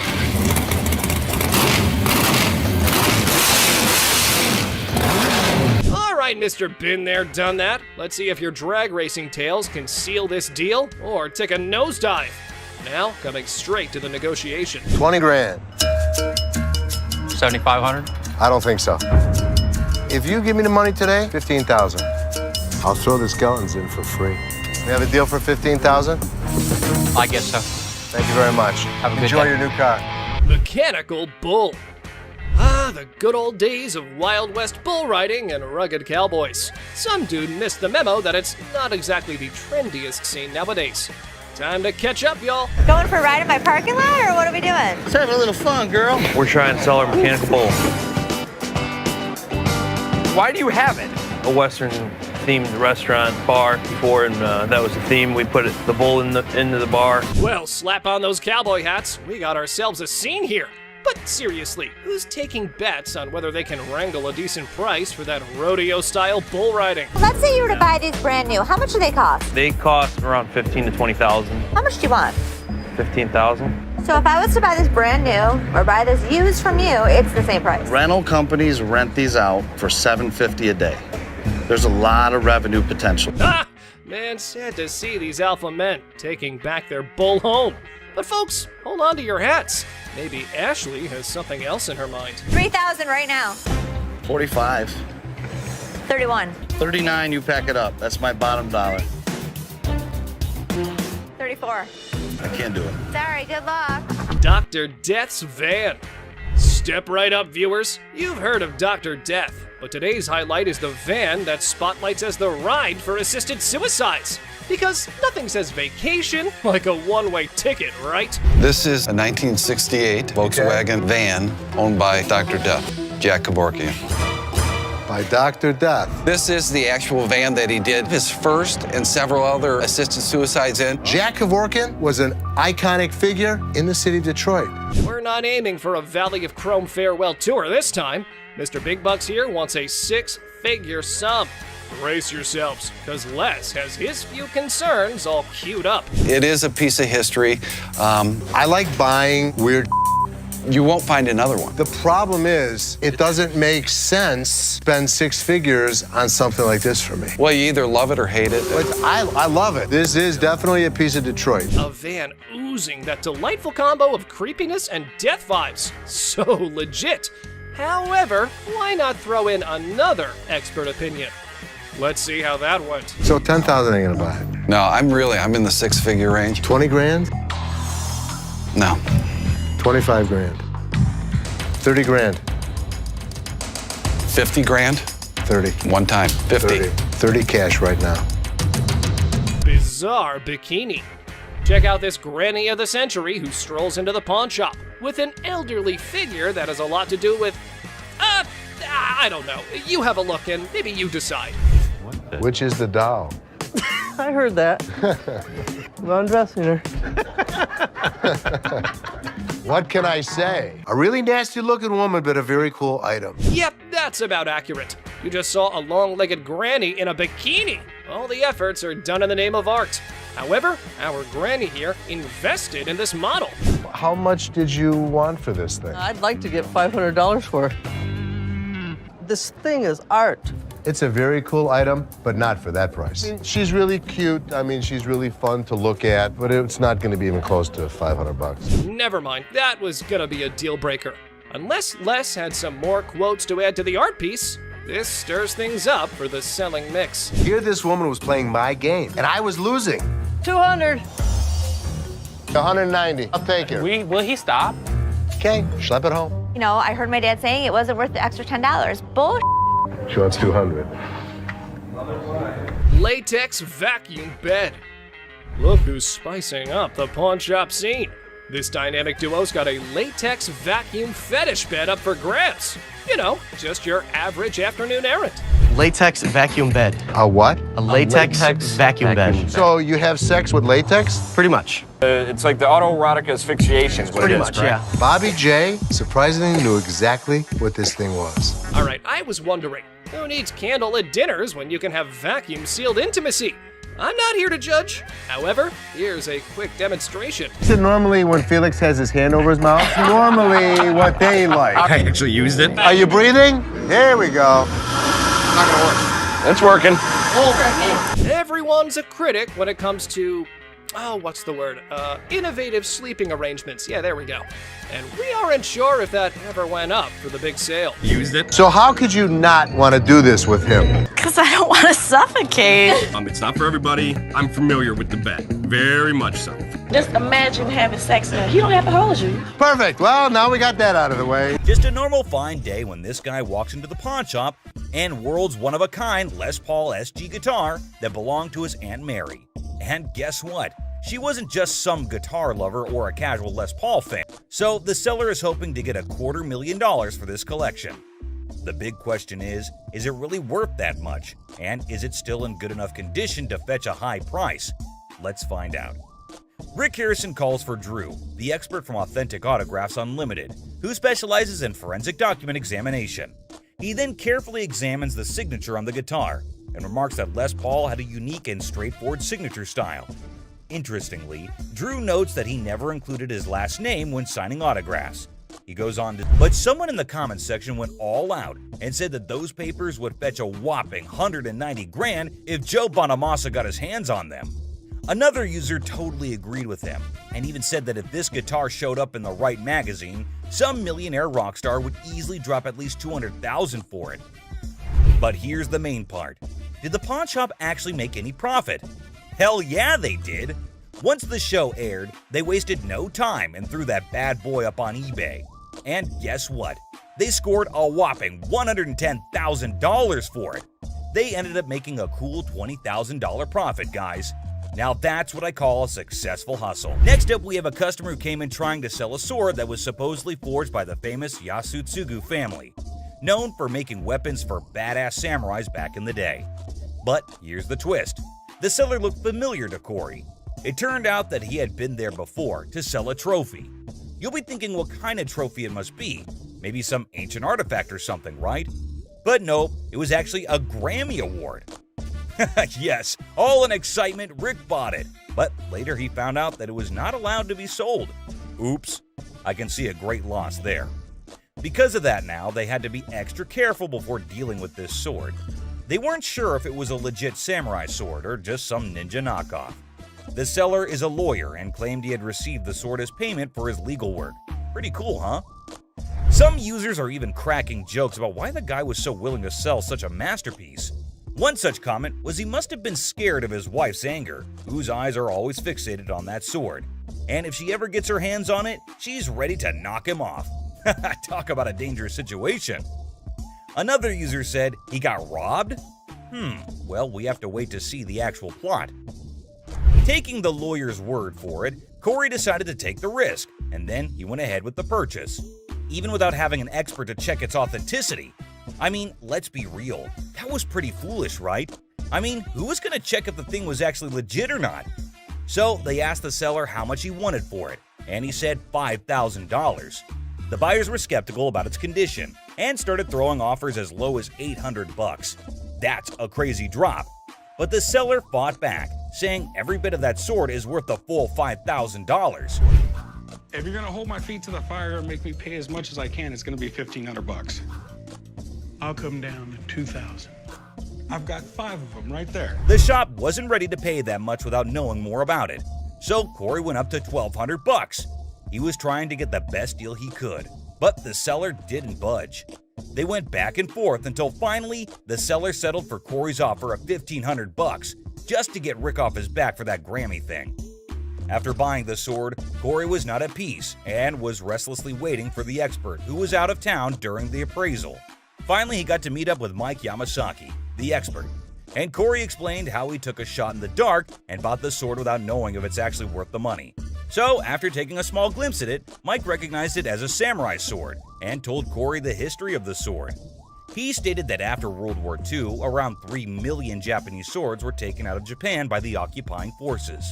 In those days, the Japanese warriors, also known as samurai, were skilled professional fighters, and the samurai sword was like their badge of honor. If you didn't have one, no way you could call yourself a samurai, man. Then Mike decided to inspect the sword and took a closer look at it. This is the proper way to take apart a Japanese sword. They've been doing this style for centuries. Well, after the inspection was done, the expert discovered that the sword belonged to a super important samurai with ties to Japan's imperial family, probably from the 5th generation. Now, here was the interesting part. The Yasutsugu family only worked for high-level samurai, and their signature mark, like a logo, was detailed on the handle. It's the family crest of the Tokugawa family, who ruled Japan for a couple of centuries. And if anyone tried using it without permission, they'd end up losing their heads, along with their whole damn family. Scary, right? Well, it seemed that the sword had some serious historical value. Now, the big question is, how much is it worth in today's time? After considering the condition, the expert estimated that it can be restored for around $3,000. But here's the exciting part. After the restoration and blade sharpening, Corey could potentially sell it for a whopping $15,000. That's a tenfold increase from what he paid for it initially. So there you have it. Corey took a risk, bought the sword without knowing its true value, and it turned out to be a jackpot. But that was indeed a risky game. But does it always turn out to be luck, or sometimes they just lose everything? Well, we'll see this in the next episode, where a customer from season 16 walks into the pawn shop, hoping that the shop will take his 1700s flintlock pistol off his hands. This thing is ancient and looks fascinating for being so damn old. But the funny part, the gun looked puke-colored. Did you do the amazing restoration on it? I did not. Well, let's talk about the history of this gun. Now, the invention of the flintlock pistol back in 1615 was a total game changer in warfare. But here's the thing. Hector, the seller, had no idea about the pistol's origin. It was passed down to him by his father, and he's looking to score $500 for it. But Rick has some concerns. It's pretty darn obvious that this thing has been messed with. So he decided to call in his arms expert, who knows his stuff when it comes to guns. Finally, the expert Alex Kramer arrived. He's the CEO of International Military Antiques. He takes one look at the pistol and straight up calls it ugly. Ouch! Apparently, some shoddy paint job messed up the gun, and it can't even be opened properly. But hey, on the bright side, the details and engravings on the pistol are top-notch. They got this fancy style called grotesque, with all these weird-looking human and animal shapes. And the markings underneath are high quality too. Too bad the paint on the lock is so thick that they can't even see the gun maker's name. That would have helped figure out when and where it was made. Now Rick's super curious if this thing is actually worth anything. The expert takes a quick look and comes up with an estimate. I think it would be about $1,000. Once we restore it, if I can get it functional, I think it's at least $3,000. With that estimated value in mind, Rick decides to make an offer. So, I will give you $150 and relieve you of your problem. Would you do $250? Damn, just $150? Even though Alex said it was worth $5,000. Rick always pulls out the excuse that it's hard to sell, and there aren't many buyers out there. After a short negotiation, the seller settles for a mere $200. I know, unbelievable and kinda unacceptable. But since the gun isn't in great working condition, I guess it was the best they could do. Rick decided to take a chance and handed the gun over for restoration. Will it hit the jackpot or lose his $200? Let's see. After a successful restoration job, Rick receives some surprising news about the gun's value. It has brought back all the original details and made it look absolutely gorgeous. And guess what? It turned out even better than expected. With all of the engraving on the brass, that grotesque mask came out really well. It did come out amazing. But Alex hasn't tested it yet because he wanted Rick to witness its sight. And the best part? If this baby shoots, Rick might get a whopping $5,000. Damn. Well, let's watch if it works. I got my headphones on, so I can't hear you. Oh, it worked perfect! So after successfully restoring the item and getting it in working condition, Rick could be making $5,000 on an item he bought for just $200. That's a crazy profit of $4,800. Absolutely hard to believe, right? Someone even commented that Rick straight up robbed Hector in broad daylight. Users are not holding back with their savage opinions. Well, keeping everything aside, this was indeed one of the craziest profits earned at Pawn Star Shop. Moving on, which has two heads. So what we got here is a Russian order, and that's what this medal represents. It's a piece of history that dates back 800 years. Pretty neat, huh? Well, neat in the sense of 800 years of Poland's struggles, constantly being conquered, reconquered, and fighting for their freedom throughout their entire history. Users also shared how this whole episode reminded them of their beloved history classes back in their school days. It brought back memories of learning about the triumphs, tragedies, dramas, and even the occasional humor that filled those lessons. With the background story out of the way, Rick finally gets down to the burning question. What's the damn thing worth? Because obviously he bought it without knowing its worth. Okay, so we're talking about a medal of Fabergé quality here. Crazy enough to give Rick some hope. Sadly, Craig has some serious concerning news for him. Apparently, the market for this specific medal is pretty thin. He can't cash, but hey, Craig's always got a solution up his sleeve. So, stopped to meet Rick and brought with him some exciting news. He got in contact with a guy in Germany who has a box for this medal. has the ribbon for it, and even the breast star. It's all part of a set, you see, but there's a big hole in the guy's box, specifically for the neck order. And Craig just knew that he finally found a potential buyer for the medal, someone who needs to complete their set. Now, both the parties are ready to strike a deal. One person made a comment praising the honesty of Craig, noting how he offered a price range for the medal that matched its actual value of $30,000 to $40,000. Despite knowing that Rick had only paid $6,000 for it, Craig could have easily offered a lower price, like $12,000, and made a huge profit. But instead, he respected Rick and still managed to make some money while being fair. This man named Randy walked into the store with a huge-ass vending machine. He believes that his machine is from the 1940s.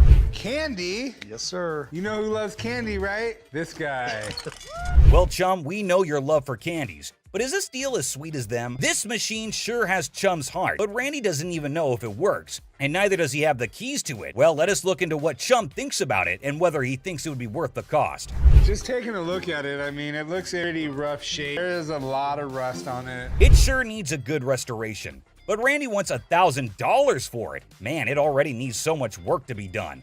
I personally don't think it's worth investing so much, but who am I to suggest? Oh, how the chum had been schooled by experience. A lesson etched deep into the fibers of his being. Scarred by past misjudgments and Rick's scoldings, he now approached each decision with newfound caution. But hold on to your seats, for the words that spilled from the expert's lips were nothing short of astonishing. Get ready to be astonished, for the expert's revelation is nothing short of extraordinary.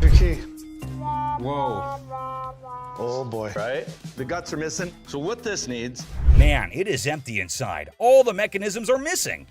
The expert saved Chum's ass today on this one. The expert adds that in this condition, the machine is max $300. Whoa, that was a low blow for Randy, it seems. He cannot believe the price dropped from $1,000 to just $300. Up and running and painted, obviously. $4,500. $4,500. Okay. Well, this machine is asking too much. Chum noticed it and got the bargain straight from $1,000 to $75, and they just shook hands on $100. But a deal is a deal. Let's see how Chum restored it and made it a good sales machine for his own bars. Whoa! Holy chum bar! Check it out, right? That is freaking awesome. Whoa, the machine is brand new again. No one can even imagine how it was before. And I know you're thinking no one got furious here. But hey, the video doesn't end here. You see, Rick was not so happy about the sweet gift lying in the garage. Why are your candy bars in it? That's the gift it keeps on giving, Rick. That thing, you can sell it for $6,500 today, dollars off it every day for the rest of its life. Rick's fury reaches its boiling point as he directs his anger toward Chum. With intense frustration in his voice, he makes it clear that he's had enough. In a sharp and cutting tone, Rick declares that if anyone wants to get their hands on Chum's chocolate bar, they can simply take a stroll across the parking lot and purchase it directly from the store. No more concessions or accommodations. The message is clear. Rick has drawn a line in the sand, leaving Chum to face the consequences of his actions. It's a harsh ultimatum that hangs heavily in the air, leaving Chum to contemplate the future of their strained relationship. Will Chum take the opportunity to make amends, or will the rift between them widen further? Only time will tell how this explosive situation will unfold. Ah, the timeless dance of irritation between Chum and Rick, an intricate routine that never fails to provoke a symphony of exasperation. As a well-worn melody played on a perpetual loop, Chum's knack for pushing Rick's buttons has become a legendary saga of vexation and amusement. With each encounter, their interactions tread the line between exasperated sighs and affectionate eye rolls, a delicate balance that keeps the audience captivated. The sparks of frustration fly freely, igniting a wild dynamic that has become an integral part of the show's charm. So, dear observer, prepare yourself for yet another chapter in the saga of Chum and Rick's fierce relationship, where irritation and amusement intertwine in a dance that never ceases to entertain. Did you know that Chum's not just passionate about candies, he is passionate about diving as well? You can't even imagine what he buys next. He goes to buy a sailboat!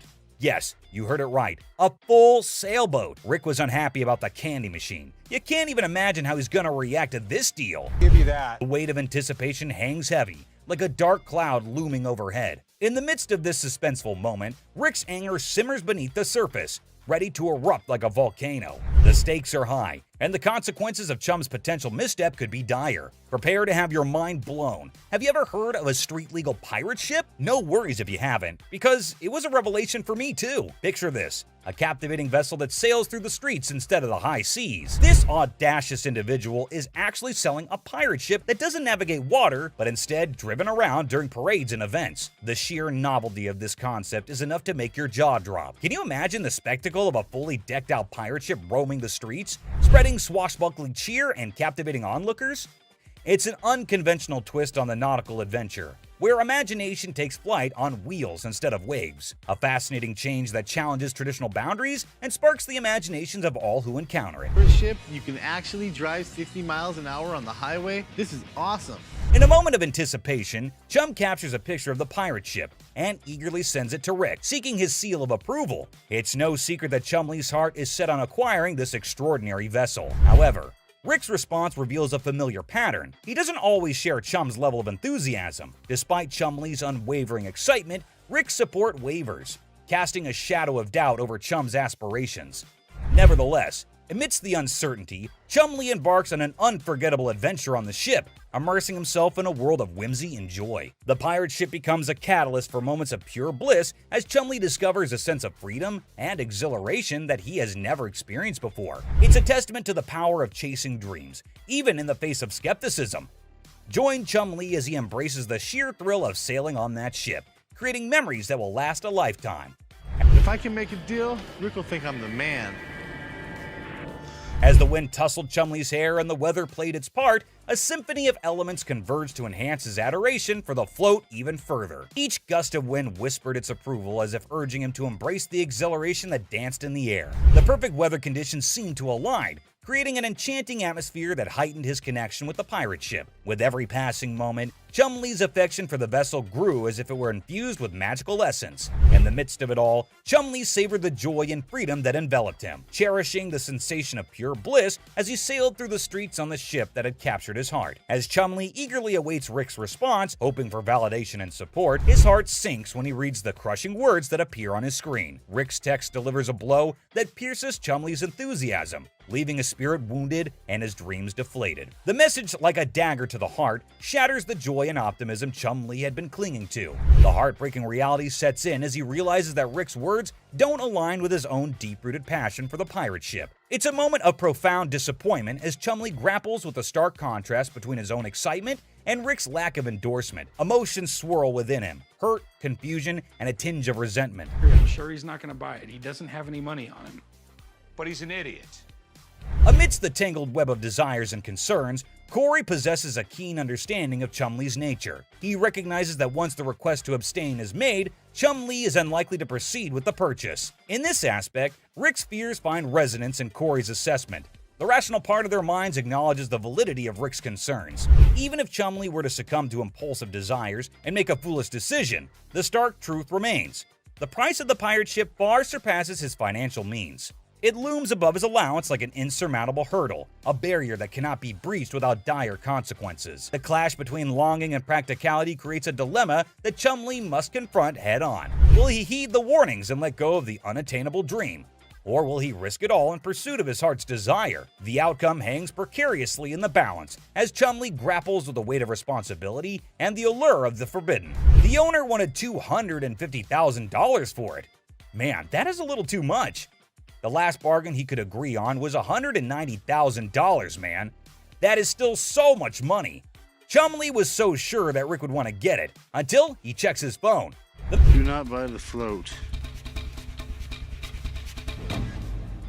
That was Rick, my boss. The man had been driving Chumley around all of the efforts and explaining it. And all for what, man? Just to get rejected on a text message? Whatever. Oh, sorry, man. Man, I really feel so bad for Chumley. Everyone gives an attitude to my boy here, and he just takes it all.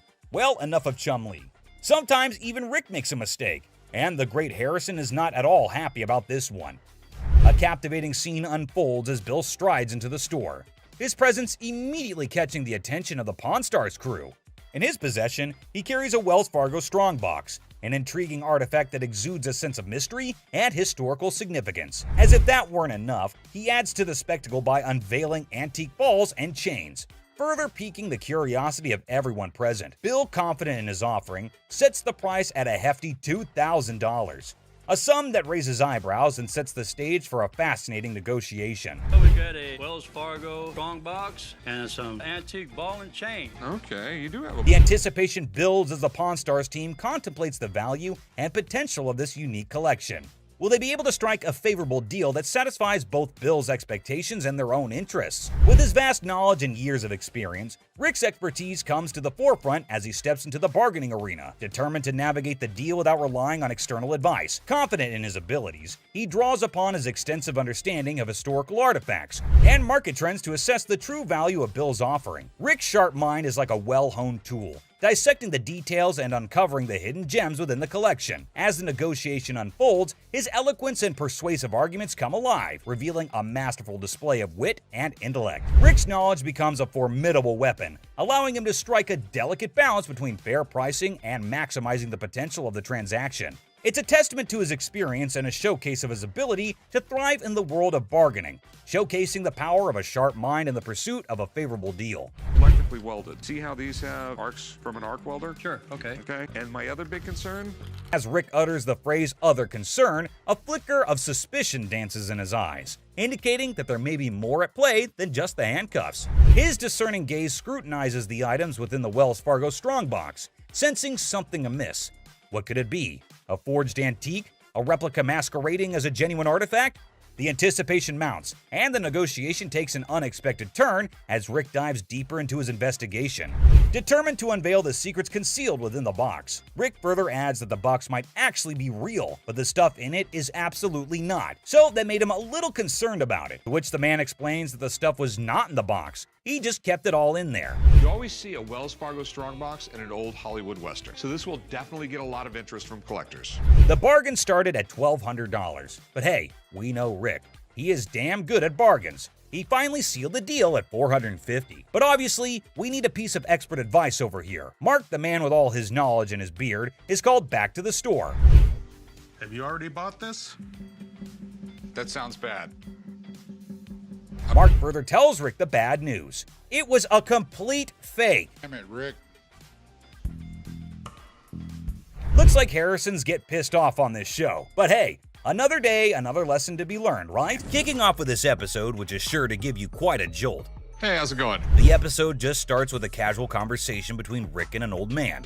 But look what he's got! Yes, my friends, you just laid eyes on an 1884 Colt that was used in the Wyoming Range War, also known as the Johnson County War. Goes with it. There's nothing like a good book after a good shooting. That's what I always say. And not to forget the book that comes with it. I mean, you've got to keep the rare flock together.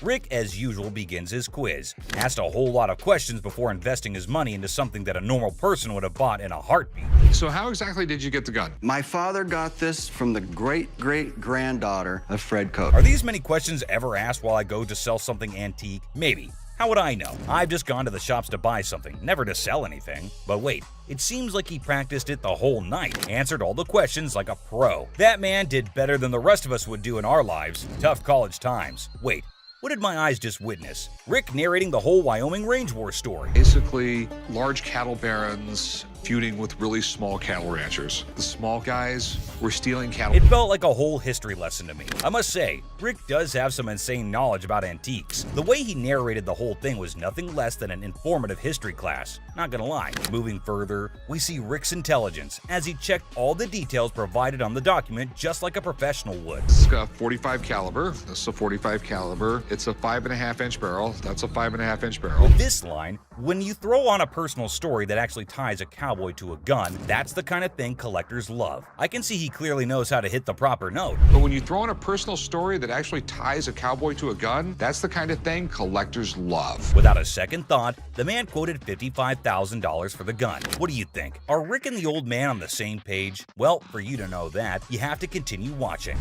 I'd like $55,000. $55,000? And obviously, before getting such a huge amount out of his pocket, he wanted a second opinion on the matter. for which he called an expert. Get someone down here, he'll tell me if it actually belonged to this guy. To be honest, I really don't get it. How can one identify if it's original or fake by just looking at some words written on a piece of paper? Anyway, who am I to say anything? What we have here, it's really hard to make that connection. Some facts were served right there. Like clearly, who else if not Rick would know more than for how much something like that goes in his shop. And you know, Pawn Stars is all about who bargains best to make the most profit. So let's see who gets to cut the cake tonight. And just when he thought things couldn't get crazier, Rick dropped the price and set his bet to $1,500. And all that effort went to waste right in front of your eyes. Yeah, I'm just not gonna be able to do that. I think maybe I'll see if I can maybe get some more Providence. That was pretty obvious. No one would want to sell an antique for this measly amount of money. Definitely not a very profitable deal. And with that deal went flying Rick out of Rick's hands. But in this next episode, this person walks in with a really interesting gun. But how interesting? You're about to find out. Yeah, it's like something James Bond would wear. Yeah, right. You just saw that, huh? But that's not out of a James Bond movie. That thing is as real as it gets. What can I help you with? I'm here to sell my ring pistol today. Well, you know how a gun never stays in the shop for long, be it whatever shape or size. But this thing is something I've never seen or even heard of before. Have you ever seen a pistol ring? Boy, you're looking at it right now. This is something definitely worthy of adding to the antique collection list. Come on, you have to agree with me. Everything about this pistol ring is antique, from loading it to the trigger to its hammer. This thing is a killer. Literally. You know what? If I ever went undercover on a mission, I would definitely carry this cute little devil. James Bond, we just found your vibe. And I know Rick would agree with me too. Yeah, that man seems very particular about the price he's going to ask for that dangerous ring. I'm looking to get $9,000. I'll use it to buy some of the things I collect more often. I personally would wear that ring everywhere. It's an all-in-one combo, kind of a hidden treasure who can double up like your personal bodyguard. It's unreal how cool this thing is. But hey, did Rick just contradict me? Wear them just for fashion. Damn. Rick has got a good sense of humor, not gonna lie. Seriously, getting hit by that mini pistol ring would definitely hurt your ego hard, man. It's also seriously a gun. I mean, it would really hurt getting shot with this thing. And oh, I kid you not when I say that the man clearly did his homework right. He literally asked for $9 grand in the blink of an eye. I mean, that piece truly is a showstopper. But that expensive? Damn. A $9 grand. They're pretty rare. So what happened is that the deal took an intense turn, and Rick, being the smartest in this show, had to prove it. So before finalizing the deal, he wanted a bit of expert advice. I mean, that's always better than regretting later, right? So let's see what the expert had to say about this antique pistol ring. The European gunsmiths, they were making all kinds of little weird things. This is the Imperial Protector. Basically, looks like this tiny mean machine has taken down quite a few people in the past. So it must cost a bomb. But let's hear it from the expert himself. For $11,500. Okay. Thanks, Tony. I really appreciate it. Whoa, I never expected that. $11.5K? That's crazy. And just look at the size of that thing. That thing is golden for sure. But as you know, Rick plays by his own rules, and I'm curious to know what he has to offer. I'll give you $3,000 for it. No, can't do it. Okay, so Rick is trying to settle the deal for $3 grand. But bro, that's like not even half the price the seller asked. Do you think the man will accept the offer? For someone who knew a great deal about the pistol ring, I don't think this man is gonna budge. But Rick wasn't ready to give up or give in as yet. So, do you think they'd both settle on the same grounds? Who do you think is gonna win this round? Well, let me put your anxiety to rest, for here comes the moment you're waiting for. As amazing as this thing is, I'm sorry, I just can't do it. And just like that, Rick missed the chance and saw the extraordinary collector's pride walk right out of his door. But what happened in this next episode is even crazier. Working with an instrument maker and got really, really interested with the harmonica. You know how music instruments can be great collectibles. In which case, what do you think about an ancient instrument that has an emotional connection to it? Does it help double up the price? Well, I don't know about you, but I have never seen a shining gold M Hohner harmonica. We've all played a harmonica once in our lives. Right, we have. And we thought we were good at it. So for those of you who don't know who Matthias Hohner is, here's a quick history lesson for you. Hohner was a trained watchmaker born in Germany. and his company Mathhoner AG is the oldest and largest producer of harmonicas in the world. If you want to know more about this masterpiece, here's Rick for you.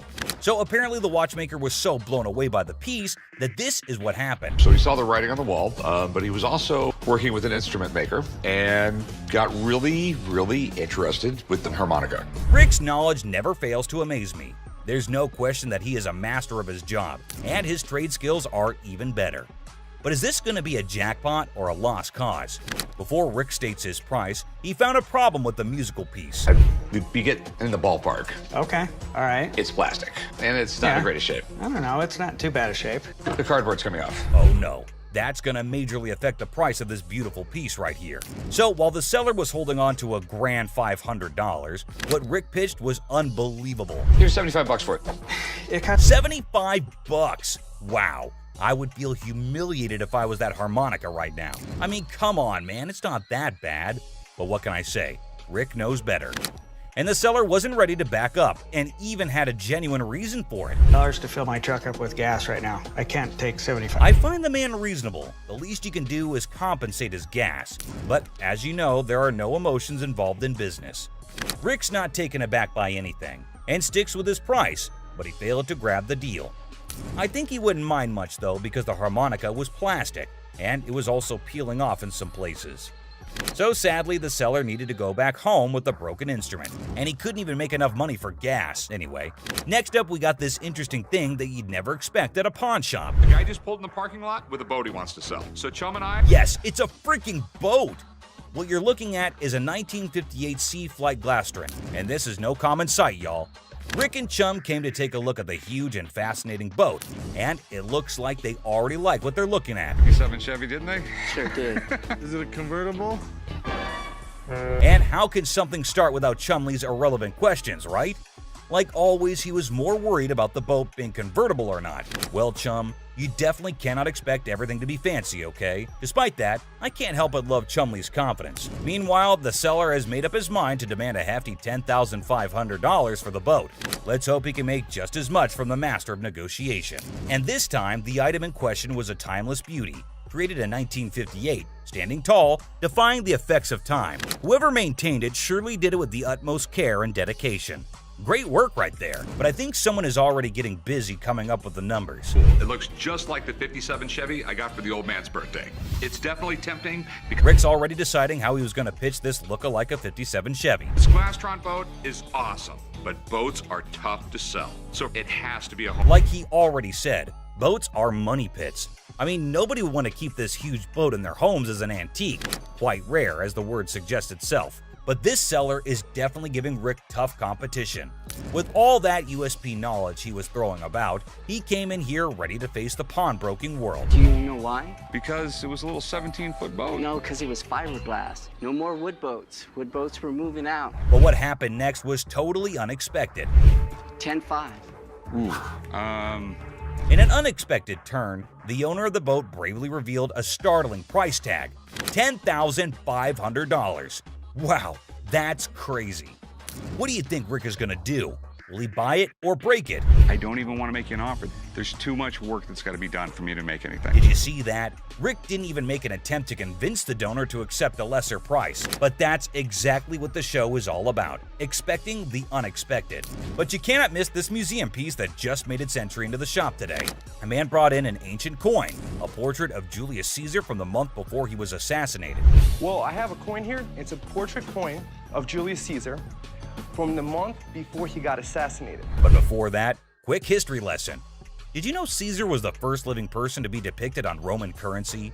Back then, this honor was only reserved for the gods, so you can imagine Caesar's position in the society. So you know that having him on a coin is quite exclusive, and any historical coin collector would be yearning to get their hands on this coin. Would do what was necessary to preserve the Republic. Okay, and no matter what he did in office, Rick was taken in by the intriguing offer, and his sincerity came through, creating a favorable environment for a possible deal. Rick, though, sticks to his strategy since he was logical. As you know, the man is a smart specialist who always seeks professional advice before taking major action. But let's see what the price on offer is. How much were you looking to get out of it? I want $4,400, please. Okay. I like this man's confidence and how he's so adamant about the asking price. Exactly the way it should be. The style is correct. Everything is right. Okay. It's perfectly genuine. The expert's analysis is giving us a ray of hope with each passing second. So let's see what the experts have to say. $1,500. Retail? Retail. Wait, what was that? $1,500? Are you kidding me? I thought that coin was a big deal. But what just happened? It's ridiculous. I mean, sometimes you can never explain how things turn out to be in the pawn world. Just like this episode where a man walked in claiming to have a 1951 Yankees team signed ball. 1951 Yankees team signed baseball. For those who may not know, the New York Yankees of the 1940s and 1950s were the most dominant team in baseball history. They won 10 World Series titles only between 1947 and 1962, including their 5 consecutive World Series victories from the 1949 to 1953 season. However, things have now taken a turn, and the glory remains in history. Coming back to the item in concern, the seller also claimed that the ball had the signatures of around 22 to 23 Yankee players from around that time, and out of all of them, it had the signatures of Joe DiMaggio and Mickey Mantle. Got about 22, 23 signatures on The year 1951 holds a special place in baseball history, as it was Joe DiMaggio's final season and Mickey Mantle's first. Also, Yankees won their 14th World Series that year. Buckle up, because this episode is sure to amaze you. My grandfather went to a game in 1951 with my mother and received The seller said that it was his grandfather who managed to get this iconic baseball. According to him, his grandfather went to a game in 1951 with his mother and received the autographs from a friend of his that was involved with the team. Well, sounds fair enough to me. Baseball doesn't really mean a lot to me. It's got some family heritage, but it's a baseball. I wonder why so many people want to sell something that has an emotional connection with them. But the seller's reason behind selling such an iconic ball seems pretty fair to me. This would be perfect for the company softball game. Chumway, I'm fixing to hit you. Charlie was trying to play the fool, but Benjamin remained unaffected, steadfastly focused on the business at hand. Benjamin saw nothing but the business and got right back into it. I don't trust this guy. I don't trust nobody, especially when they're trying to sell me stuff. Benjamin, I can feel you totally. It's not like we don't trust anybody, but it's always better to be sure when there's a ton of money involved. No doubt the expert had to be called in. I do believe that this is a genuine 1951 Yankees baseball. Whoa, it looks like there's some good news for the man, and we might see some bills going out of the shop. But wait, don't be sure. You never know when the deal goes south. I think $3,000 is a reasonable amount for the ball. With audacity that leaves me breathless, a staggering demand of $3,000 was quoted for the ball. And it's quite obvious as well. After all the authentication and the proof, anyone would ask for that kind of money. They fired about $800. But wait, what? Benjamin just quoted $800? That's it? No one would sell it for that much, Benjamin. But he was in this business before most of us, and I assume he'd know better. So these were some of the times deals got out of hand on Pawn Stars. So which one of these intrigued you the most? Let us know in the comments down below. And don't forget to subscribe for more such videos. And I'll see you in the next one. Until next time, guys. Out of here. I paid like $1,000 for this ring, and you only talking about $100. Get the hell out of here, $100. Can we hurry up? Yeah, please. No. I was the one that came in here, tried to spend my money, is what I did. You want to see crazy? I'll show you crazy. I better not see you again, and if I do, I'm gonna hit you on my truck pile. I mean, I'm not leaving out of here till I get to $30. The big customer swings at Ashley and doesn't miss. A man flips out about his missing game system. A customer starts to throw stuff when told no. A female customer turns hostile when a laptop pawn goes horribly wrong. An angry wife wants her wedding ring back. A woman flips out because her ring was sold. A customer tries to eat her cake and have it too. Some customers are just out there. So today, we're gonna look at some of the crudest customers ever to come to the store. Hey, don't walk past me no more. I've been standing here forever trying to get somebody to help me. Why don't you come? Hey, I know you hear me. No. You know what? Give me a manager or something. A customer isn't happy with the services and is more than happy to trumpet her grievances. Hi, you a manager? Hi, I'm Ashley. You need some better help up in here. I've been standing here going on almost 2 hours. Big thing, and here it is. Ain't no point to it. Screaming really loud. So let me see your receipt. Here's my receipt. Look. Because he told me. Excuse me, nothing. You need to leave. You need to walk your back out the door. No. The lady gets her wish for a manager fulfilled. What? You know what? Don't try to walk me out. What? Yeah, I ain't one to look. This lady was a hot ball of a mess. Funky stuff. Dang on place. Just I'm the good witch. Y'all about to see the bad witch. This is against not only store policy, but also the law, and Ashley sends the woman home the same way she came in, angry. I want my. I paid for my to get back. Not nobody else. I don't want nobody. I want my. The problem is we still haven't found it. Let me be honest with you. We don't have it in the store right now. How's it not in the store? I don't have the faintest idea. Apparently he's not very happy with the gaming. Give him my money back. So let's come over here. Let's write him up. Come right over here and we'll take care of you. The customer has had his item in pawn, but it's gone when he tries redeeming it. For the community. You ain't even trying to. The worst thing. What does the community have to do with you? Because I did something for you. Stop yelling at me. Stupid. Get your hands off. Get my. Don't be stupid. So what does that mean? It means what I said. You a man, I'm a man. Don't be You stupid. a man, you don't be stupid. I don't give a. No, he's just being an ass about it. Him. You. When Les intervenes, things seem to settle down, but the customer gets way too comfortable. Now, sir, calm down.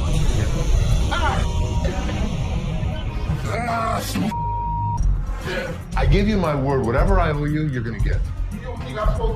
Here's what I can give you. He finally calmed down and we struck a deal. This was one of those situations that should have never happened. The problem was, Seth's guys up. He tells me I can run stuff, and then he doesn't give me the power to do it. Let me make the decisions. You have to trust me every once in a while. Just when you think it can't get worse, it does, as the man goes for Les's throat. Good. What's up with this? Give me 1 second, sir. To be honest, I don't think we're gonna take them, brother. You say what? Go get somebody for me, dog. This made me act up. Yeah, what's going on, man? What's going on, cuz? 40? No. Yeah, I'm not interested. For real? For real. This mother on that bum. Listen, don't be throwing the at me. You understand? You understand? There's no shortage of entitled customers who come into the store, and this next one easily fits the bill. I mean, what's up with that? Nothing. Just called me a scene, so.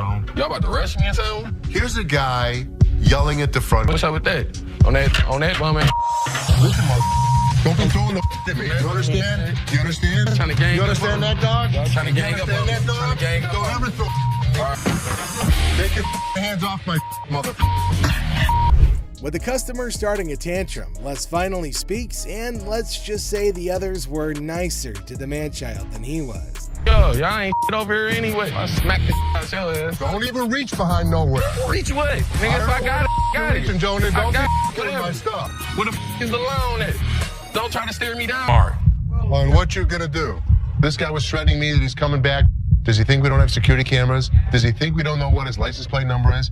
It'll be his worst thing. If he even thinks about Try to step up like they was some players. They ain't even really in my ball game. I'm in for real. I'm up. This mother thought he was a badass. As you can see, I'm a badass. Les not only kicks him out, but also ensures the man stays out. If it were up to him, they'd probably ship the man to another state. Hello. How are you? I'm fine. How are you? I like your nail polish colors. Thank you. What do we got here? A laptop? Laptop. You type in your password? What brings you in today? I just want to pound it in so I can get. How do you forget when's the last time you used this? About a month ago. You forgot your password? Yeah. Try again. I need at least 165. I mean, I can't do 125. 65 or not. When a lady comes in with her laptop, she forgets her password and manners, but Ashley can only help her with one of those problems. Okay, I know what, I ain't got time for it. It's like you don't like your job. If you don't like your job, you shouldn't work here, sweetheart. I'm sorry, you really shouldn't. I am respectful. Learn how to talk, learn how to talk, learn how to talk. Have a good day. You were too silly. So are Don't you. touch my toes.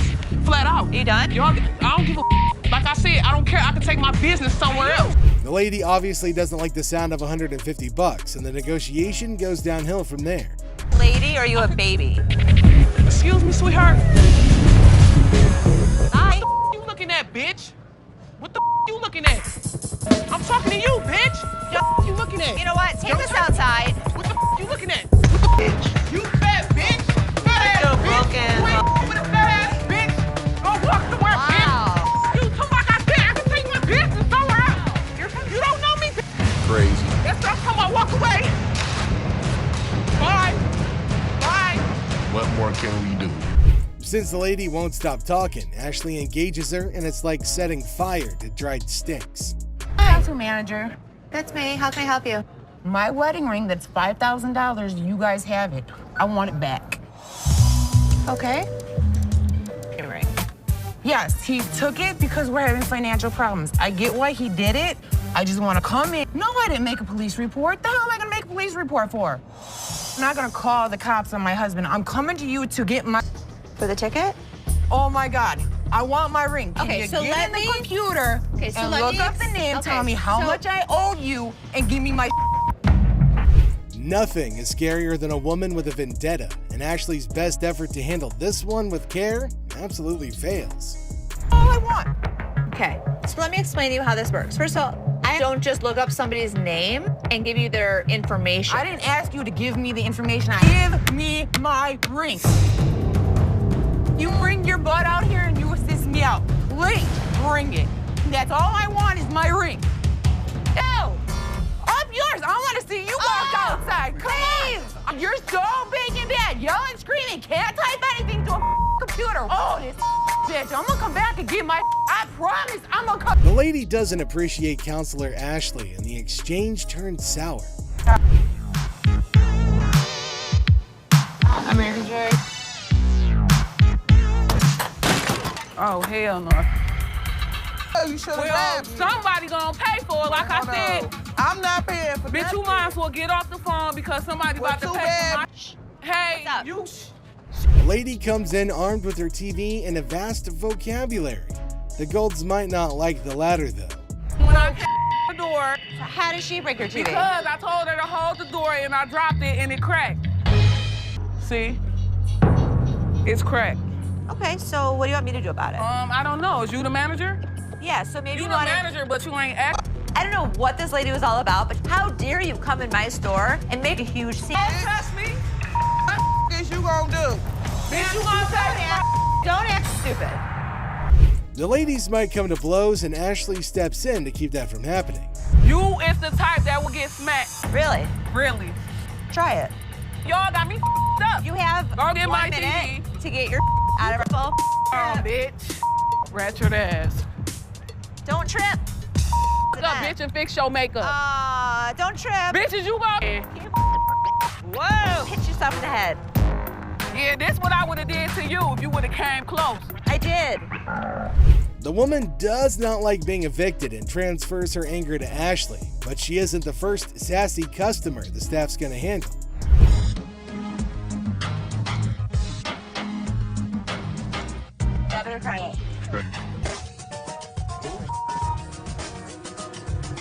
I knew it. Cell system is making everything slower at the front. Like, is nobody realizing this except for me? Free loan line.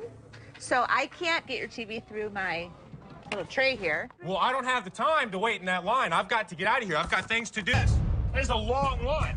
Do not have the time to do that. Just come out here and take my TV from me and give me some money for it. This customer takes the adage, time is money, quite literally when he's asked to wait in line. Seriously? Yes. Come out here and take my TV and give me some money for it. Lower the front, and it's starting to make me insane. Here's the TV. I need some money. Okay, for me, No. there is a line, but you're not going to come in here and demand money. Here. Oh, yeah, okay. You Here, guys you see know this? what? Everybody see this bullshit? What? TV. I just damn store. Sure. You. Yay! Okay. I mean, look at the line. The line is huge. Ashley doesn't appreciate being told what to do by rude customers and lets the man know in clear terms. Looks like his TV's going home with him today. You looking at mother... Get the off me. Hey, what the you look? I need my $20. $100. No, Mama, calm down. You won't believe how much this customer did when he couldn't take in the truth. Get the out of here, man. Get the out of here. Why are you standing behind me? It's a bright and sunny day at the pawn shop, but hold on to your hats because we're in for a wild ride. This cool and laid-back Albanian dude strolls in with a bunch of ancient comic books.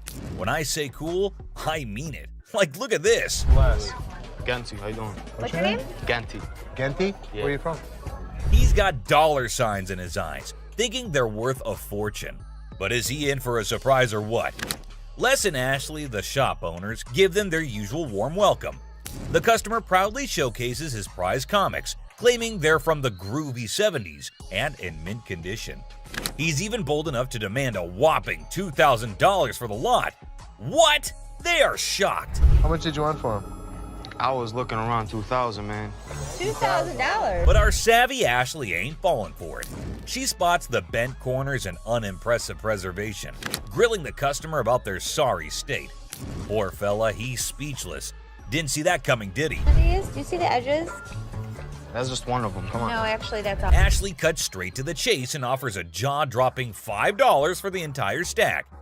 Yep, you heard it right. A gigantic drop from his lofty $2,000 expectation. Naturally, our customer isn't happy with the lowball and tries to haggle. But kudos to Ashley and Les. They hold their ground, eventually nudging the price up to a massive $6. Come on, you guys just work with me a little bit. Give me something, you know what I mean? 6? And that's when things go from zero to chaos. Our previously calm customer suddenly loses it, accusing the shop of playing mind games. Leslie tries to calm him down, reassuring him they're not joking around. But no, he won't take their word for it. He insists on verifying the authenticity of the comics, and Ashley's response takes him to new levels of shock. From the 1970s. So am I. I don't go for you. Oh boy, buckle up, because it's all downhill from here. The customer starts swearing up a storm, slamming the table like a man possessed. He's convinced he's being duped, and boy is he fuming. Like you're playing me right now, because I know this is worth way more than $6.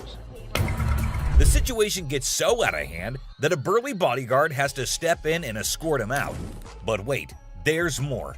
Right before leaving, he pulls a move that really ticks off another customer. Talk about adding fuel to the fire. Get the off me. Hey, what the you look? Come here. Next thing you know, we're witnessing an impromptu street brawl right inside the shop. These two customers throw punches like they're in a heavyweight championship match. And let me tell you, it's a hilarious sight to behold. Come on, fuck me. You little bitch. Eventually, the bodyguards swoop in like superheroes and drag both fighters out. Man, talk about a show. After the dust settles, our Albanian friend tries to save face with a final quip. I'm Albanian, baby. Well, my friend, you certainly lived up to that fiery reputation of yours. What a roller coaster of a pawn shop experience, folks. Next up, just another regular day at the pawn shop. People coming and going. Some happy, some not so much. $100. Hold on, bro. Hold on. Let me prove my point. Now here's a guy who walks in hoping to get a loan of $100 for his gold chain. And you know what? The receptionist happily agrees. Loan approved, right? How much would you like? $100. Okay. I can do the $100. Well, hold your horses, because this is where things go haywire. This customer seems all polite and even hands over his ID for verification. But then he brings up this 20% business, as it's written on the sign right there. The receptionist is completely lost, and the customer starts explaining how he should get 20% added to the $100 loan, making it $120. Put my 20%, right? What 20%, sir? The sign right here says I get 20%. But the poor receptionist has no clue what he's talking about.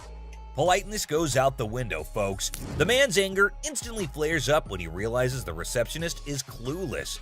He asks her if she's ever seen the sign in her life, and boy does he point it out right in front of the shop. Talk about intense. Sir, I don't know what you're talking about. Is you serious? Yes, sir. Ma'am, you ain't never seen the sign? Now, this angry customer won't let it go. His voice keeps getting louder, drawing everyone's attention in the shop. I'm supposed to get 20%. You said you gonna give me 100. I get 20% of 100. We see as the bodyguard's on alert, and even Seth, the boss, steps out of his office to see what the commotion is all about. The man keeps angrily repeating that he's supposed to get that 20% with $100. When the receptionist refuses to budge, he demands to see the manager. Seth steps up and asks the customer to read the sign again. He patiently explains what it actually means. At another pawn shop, bring me in the ticket, and when you take it out of that pawn shop, I'll give you 20. But does our furious customer listen? No way. He's sticking to his guns, dead set on his demands. He even goes back and snatches the sign to show it to the receptionist and Seth. You can practically feel the tension, folks. If Seth wasn't behind that glass, this guy might have thrown a punch. Clearly, he's not thinking straight. That's when the bodyguard steps in and takes the sign away from him. Hey, straight up, my man, let this go. Let this go. 20%. The angry customer doesn't even give Seth a chance to explain. Oh boy, talk about rage blinding a person. This irate customer keeps shouting in the shop, demanding his 20%, hoping someone will back him up. Sir. Why? Well, because you're false advertising. I guess you think You're not letting. But here's where things escalate. This customer challenges Seth to step out of his glass office and face him like a man. Whoa, the temperature's rising in here. But Seth's having none of it. He tells him to get out since he's causing a ruckus. And you know what happens next? He gets escorted out by the bodyguard. And get this, he tries to take the sign with him. I'm getting something out there, bro. You down for this sign, my man. I'm gonna chase you down. Gotta admit, that's a bit hilarious. But the bodyguard quickly snatches it back, and the customer keeps cursing as he leaves the shop. But wait, there's more. To show his anger, this guy grabs a harmless plant and throws it on the ground. $20 worth right there, bitches. Oh, man. What did the plant do to him? Seriously, what did the plant ever do to you, man? And off he angrily storms away. It's never a dull day around here, is it? This next lady has real poor luck, but it does not excuse her behavior. Wait, man. The door's right there. Have a good day. Because you got a big dude, you think you hot? So this lady storms into the store demanding her stuff back, which happens to be just 2 TVs. The receptionist asks her for some ID and tickets as proof, but this lady is completely clueless. I need your ID or the tickets. My what? She doesn't have any of those things, and here comes the shocker. Her boyfriend pawned off her belongings. Can you believe it? Now she wants them back, and it's a pretty messed up situation to be honest. She explains to the receptionist that she can't provide the required documents because her no-good boyfriend isn't even around anymore. He left her high and dry. Ouch, that's gotta hurt. Now Ashley, who overhears the whole thing, initially sympathizes with this poor girl. But hold up, that sympathy doesn't last for long, and for good reason. I feel terrible for her, but I can't help her without her ticket. This customer suddenly loses her mind, like all the anger in the world has consumed her. And guess what she does next? Brace yourselves, people. She starts yelling and banging on the glass window, demanding her precious TV. Don't bang on my window! Seriously, that's not how you get things done. Even if someone is trying to help you, no one will tolerate that kind of behavior. Ashley, understandably furious, tells her to back off.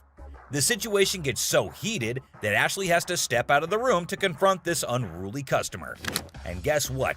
This lady has the audacity to threaten Ashley.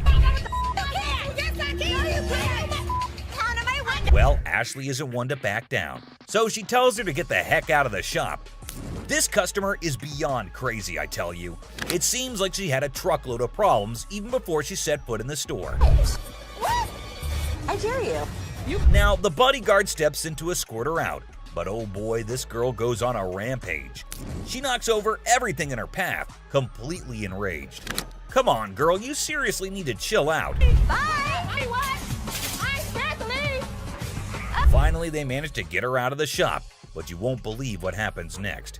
Unlike the previous guy who threw a plant, this woman tries not once, not twice, but 3 freaking times to break back into the store. I mean, seriously, woman, get a grip on yourself. This is just embarrassing for everyone involved. But damn it, we're not your local psychologist neither. Even the bodyguard has had enough at this point, and he can only imagine what kind of crazy exchange must have taken place.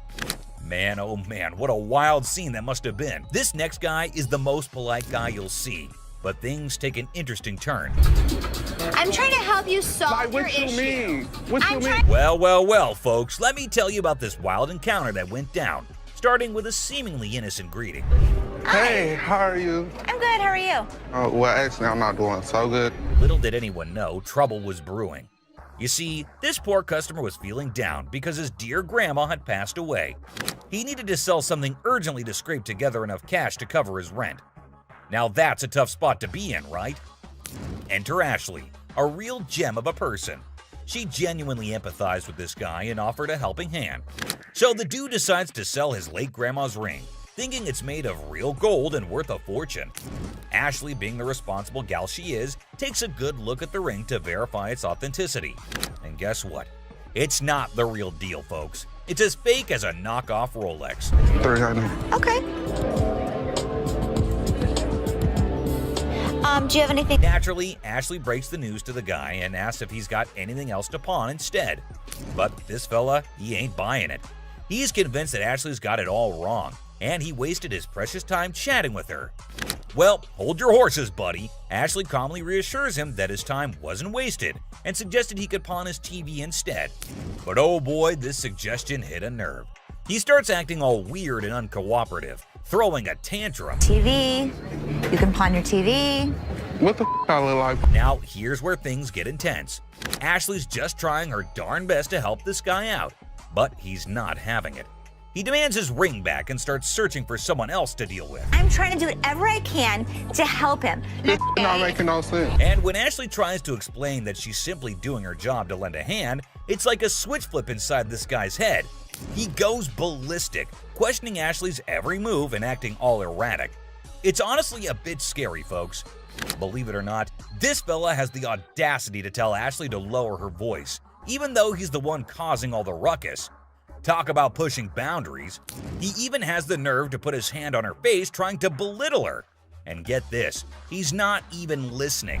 Lower your voice. Don't Lower your tell voice. me Lower what your to do. voice. Don't Lower your push your- voice. He's busy with his threats, making Ashley's job even harder. But our girl Ashley, bless her heart, stands her ground like a champ. But wait for it, folks. Here comes the jaw-dropping twist. Out of nowhere, a hero emerges. My face. Lower your Don't voice. put your You got finger me. in No, you got me. Bam! This mysterious stranger slams our angry customer to the ground, WWE style. Can you believe it? And that's not all, folks. This hero then grabs the unruly fella and drags him out of the place. Because guess what? The dude still won't quit. On the ground. On the ground. On the ground, mother. He keeps up with his nonsense, making threats and vowing to return for more. Seriously, what on earth did Ashley ever do to deserve this kind of treatment? It's downright mind-boggling, folks. Well, the last person on this list is no less than any other irrational person than earlier. If the item was worth the money, I would give her money, but he was a loudmouth. It's just another ordinary day at the shop when this woman walks in, hoping to make some quick cash by selling her jewelry. Pretty common scenario, right? How you doing? I'm good. Trying to find this here. Well, here's the twist. It's also quite common for people to claim that their jewelry is real, when in fact, it's not. But it all depends on how they react when they find out the truth. Now, this particular woman already seems a bit agitated as she approaches the counter to sell her rose gold earrings. Les, the shopkeeper, takes a look at the earrings and bluntly informs her that the color is not real. Surprise, surprise. I can feel you. Okay, so what's up? They're not real. The woman didn't see that coming. Les goes on to explain why the color is faded, indicating that the earrings are not made of real gold. Now, you'd expect her to accept the reality and move on, right? Nope, not this lady. Instead, she comes up with a lame response like, well, duh, that's because it's rose gold. Seriously? I mean, it's common knowledge that when the color starts fading on real gold, it's a clear sign that it's not genuine. But this woman insists it's two-tone rose gold, while Les insists it's just some base metal. They were just base metal.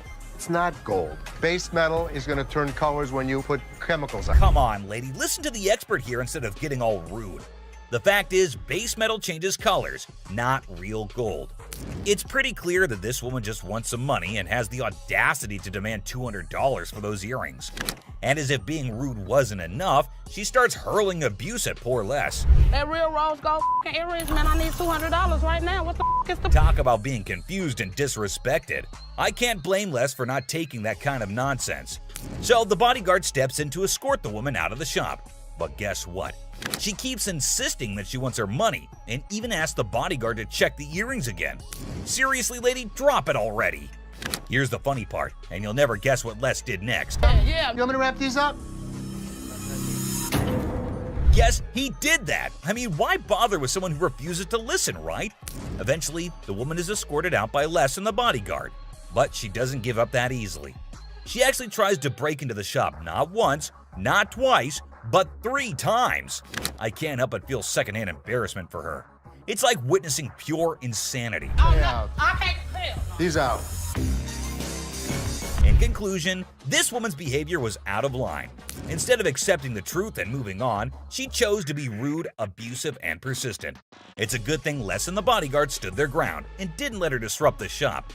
Let's hope she learns a lesson from this and thinks twice before causing such a scene in the future. My dad truly believed that this glass could be something. Space for years. And you never know what surprises will walk through that door.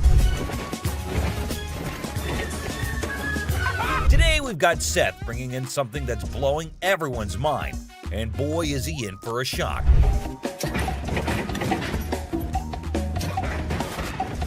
Our friend Penny rolls in with a rare 83 T-top Cutlass, lowrider frames, and a fully customized beauty. Whoa, whoa, whoa! This is the stuff dreams are made of. These babies are like finding a needle in a haystack these days, and you can see Seth's eyes light up with excitement. Easy there, Seth, don't get too carried away. We see all types of old cars come through the store. Does it do the 4-wheel hop? It could if you wanted it to. This amazing car is decked out with 4 switches and can hop up to 72 inches in the front. And guess what? If you're up for it, it can even do a 4-wheel hop. Talk about a versatile ride. If you wanted it to, it's equipped to. But it's very rare we see a tricked out car that actually jumps off the ground. This car is the real deal, folks. It's got all the bells and whistles you could imagine. How often do you come across a fully equipped ride like this? Seth can't help but admit that it's incredibly rare to see a car that's not only fully customized, but can also jump off the ground. He can't resist showing off, telling us about the car's 4 hydraulic pumps and a whopping 14 deep cycle batteries. More batteries mean more power, right? Seth and his buddy can't resist the temptation to hop in and experience it firsthand. And let me tell you, they are having a blast.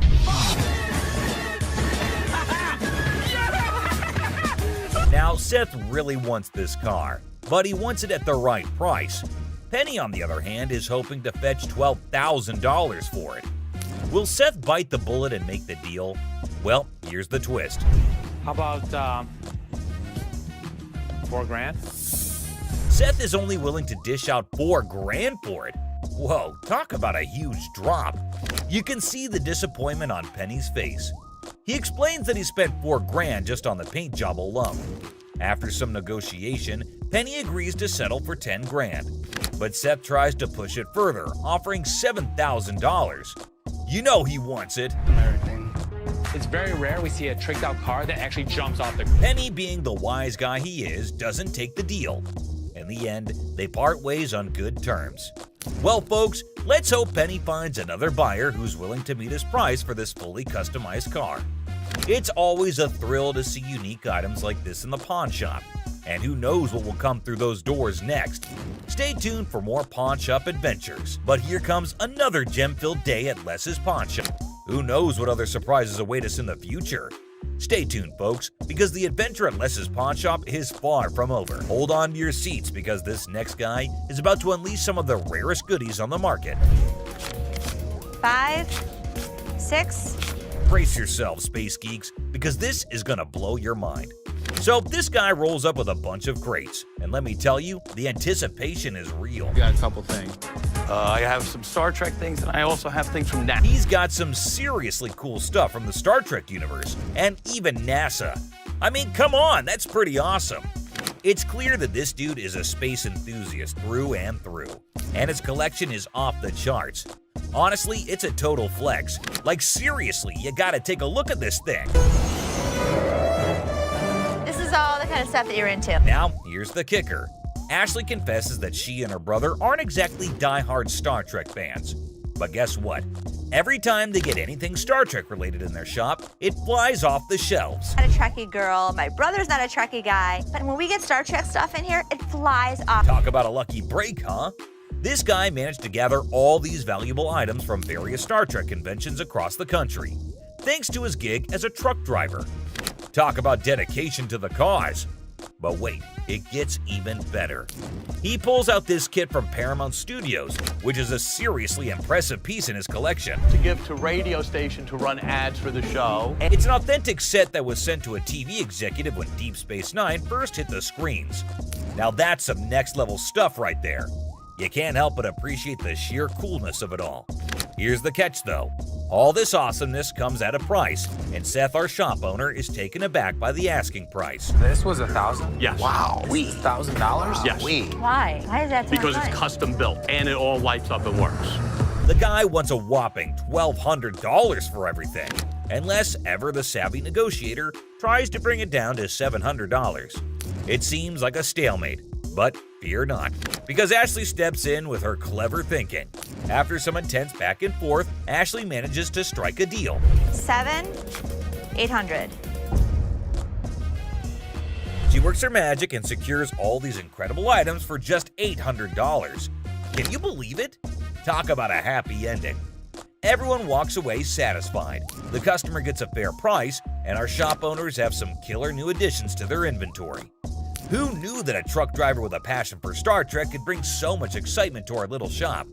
It just goes to show you never know what surprises are waiting around the corner. I kid you not. This next guy just pulled up with a true gem. Checker taxi cab. I don't know about the original miles. Meter still. Can you even fathom it? It's none other than a 1982 checkered cab. Whoa, now that's what I call antique. Take a gander at this beauty. It's in remarkable condition. It's evident that the owner showered this car with lots of love and care. Kudos to him. Did you call for a cab? Did you call for a cab? Now, hold on to your hats because there's more to this story. Our daring duo, Les and Seth, decided to peek under the hood. Lo and behold, their jaws dropped. Look at that thing purr. Don't you lose money because you get there quicker? And it all goes... The engine looks splendid, almost brand new. How cool is that? But wait, there's a fascinating tidbit about this cab. Back in the day, they used to write the rates right on the taxi door itself. Talk about genius! This way, the rates were fixed, making it easier to attract customers. It's a shame we don't see this kind of thoughtful detail nowadays. The door. Did you see the rates on the door? Yeah, I did. The shut up one is one I like. And guess what? This car enthusiast doesn't just have one of these incredible cabs, but a whopping total of 4. 4, my friends! And out of all his prized possessions, he decided to part ways with one and sell it to this very pawn shop. As long as the price is right and it's in good condition, we can make a profit. Boy, oh boy, Les and Seth should count their lucky stars. Now brace yourselves for the asking price. This customer is seeking a jaw-dropping $10,000. Can you believe it? Les, being the inquisitive one, questions the reason behind such a hefty sum for what seems to be a mere antique car. Sensibly, Seth suggests that the customer take the car for a spin, just to ensure everything is running smoothly. Perhaps then they'll be able to negotiate a fair price. Good thinking, Seth.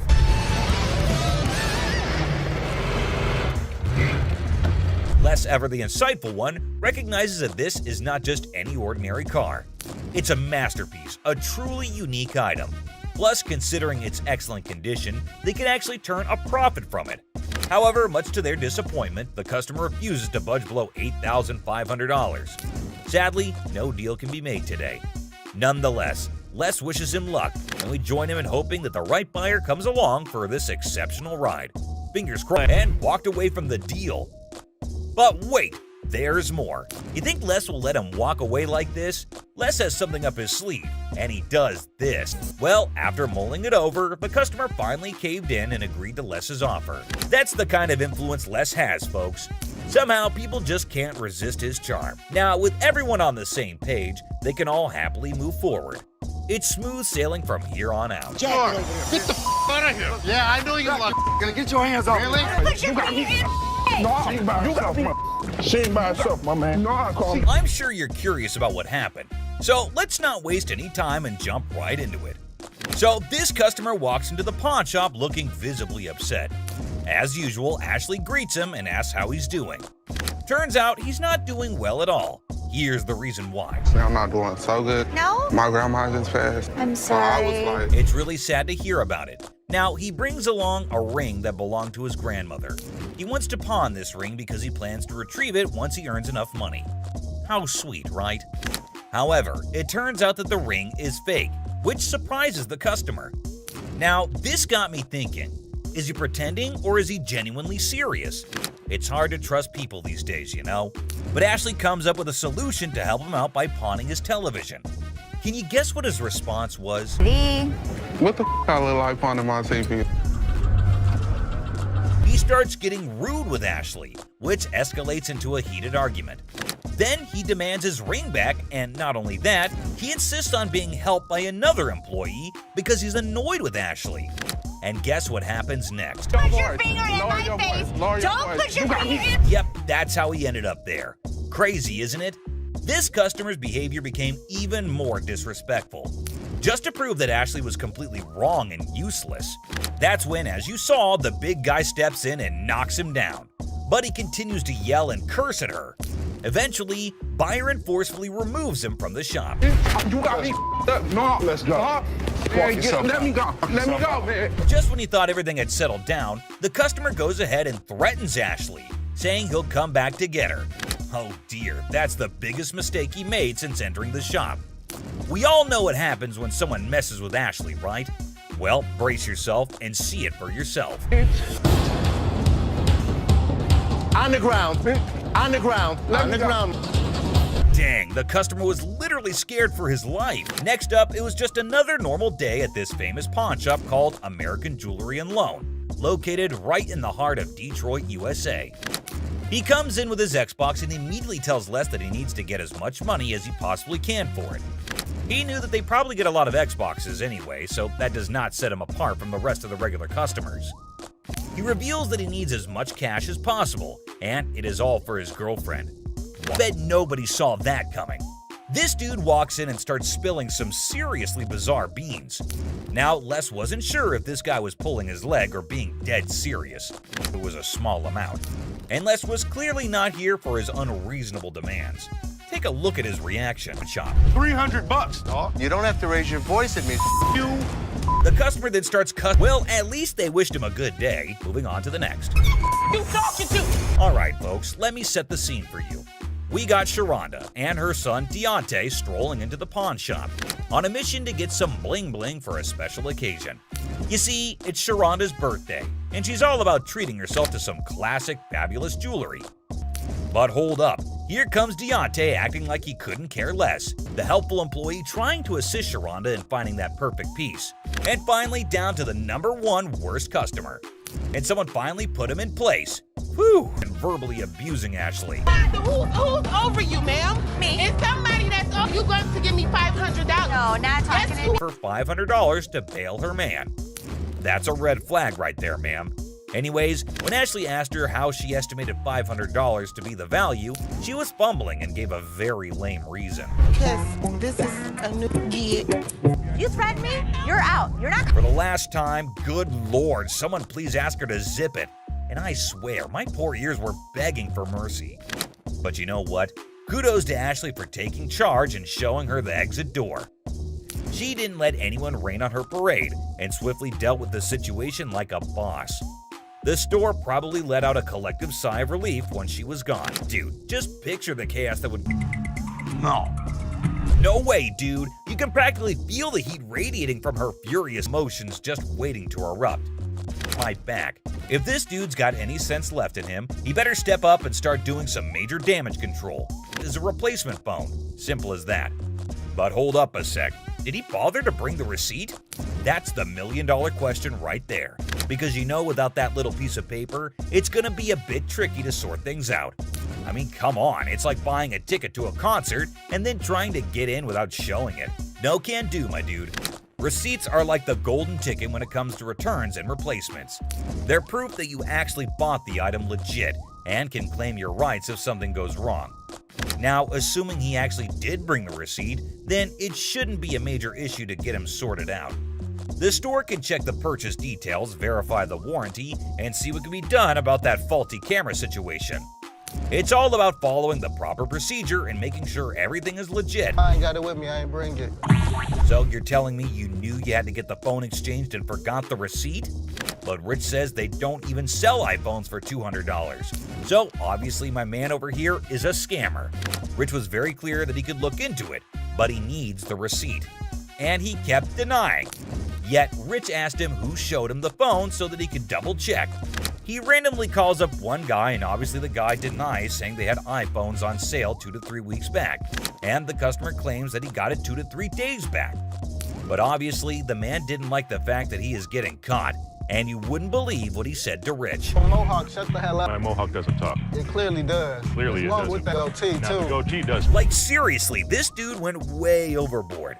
First, he rolls up in here with a fake item that was never even sold to him in the first place. What's up with that, right? And then he has the audacity to start talking back to Rich like he's the boss or something.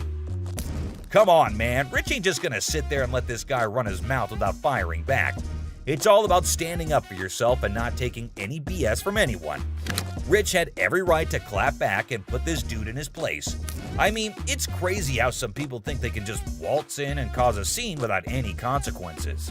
But nah, that's not how it works here. Okay, did that one work? Pull the things up over your ears a little because you clearly can't. No way, dude. Even while Big Joe was escorting him out, this guy had the nerve to keep shouting at Rich, trying to prove his point. Talk about audacity on another level. I mean, seriously, when you're already in a situation where you're being shown the door, you'd think common sense would kick in, and you just leave quietly. But no, not this guy. He just couldn't resist the urge to keep arguing and making a scene. It's like he thought he could still somehow win the argument or get his way by raising his voice. But let's be real here. Shouting isn't gonna magically make your point more valid. It's all about having a civilized conversation and respecting the boundaries. But man, I can only imagine the frustration and annoyance Rich must have felt having to bear all that unnecessary noise. Send me a picture of the receipt from your phone. Damn, my man Rich definitely got that one stitch on his head for a long, long time. You better be lucky I can't beat your man. Today, a real gem walked through those doors. This guy, I kid you not, strolls in without a single thing in his hands. The suspense is killing me. What on earth could he be after? Brace yourselves, because this one's about to blow your mind.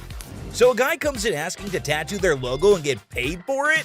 Now, I won't sugarcoat it. This idea might come off as a tad bit idiotic, but hey, different strokes for different folks, am I right? I don't think that this guy was thinking through this. My dad wouldn't get it done, so why the would this guy get it done? Guess what?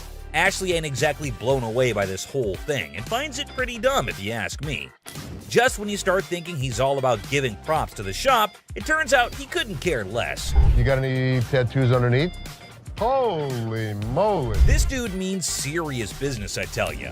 Brace yourself for the mind-boggling price he's demanding for that tattoo. Well, I'm looking in the range for about $1,000. $1,000. Yes. He is so crazy for that.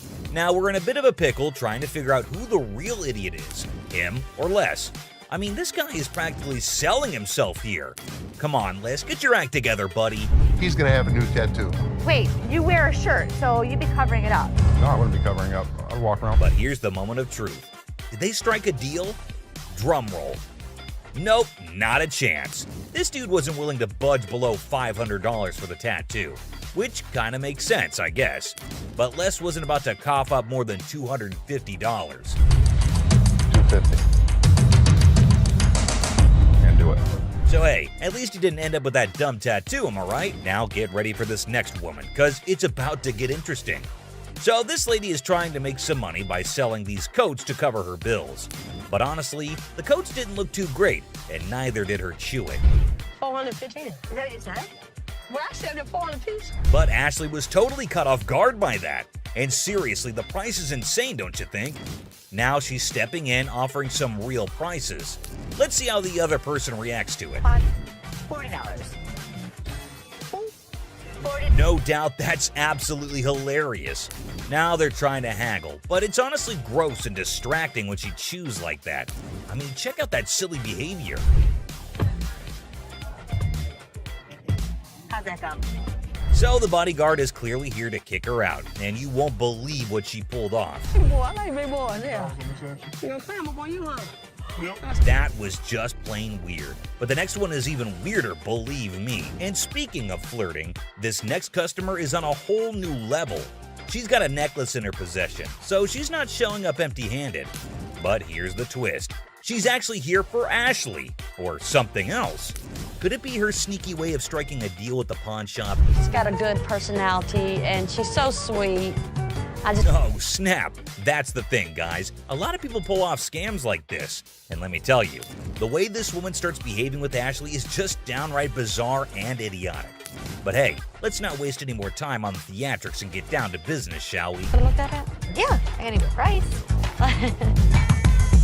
I adore. Now Ashley's starting to feel a bit uneasy with this whole situation. It's not every day you encounter someone acting all creepy when you've never even met them before. And here's the kicker. This woman insists she's been here before. But wait till you hear what the system records actually reveal. And trust me, it's gonna be a shocker. I look her up in the system. She's never been here, right? I can't find her. Well. Are we really surprised here? This woman just can't seem to stop flirting with Ashley. But what really concerns him is her dishonesty. And let me tell you, her response to it is nothing short of idiotic, yet undeniably hilarious. We've got ourselves a real comedy act unfolding right in front of our eyes. So you lied to me? I do like you. No, you lied. Now, I can't help but wonder if she was just playing her cards to seal the deal, or if she genuinely had a thing for Ashley. Either way, she managed to strike a deal, and now she's out of Ashley's hair. Mission accomplished, I suppose, now back at the pawn shop. And this time, we have a surprise because we've got a whole cast of characters in here today. Check out this lady starting off all cheerful and friendly, saying hi to the folks at the front desk. But out of nowhere, she does a complete 180 and turns ice cold. What's her deal? But guess what?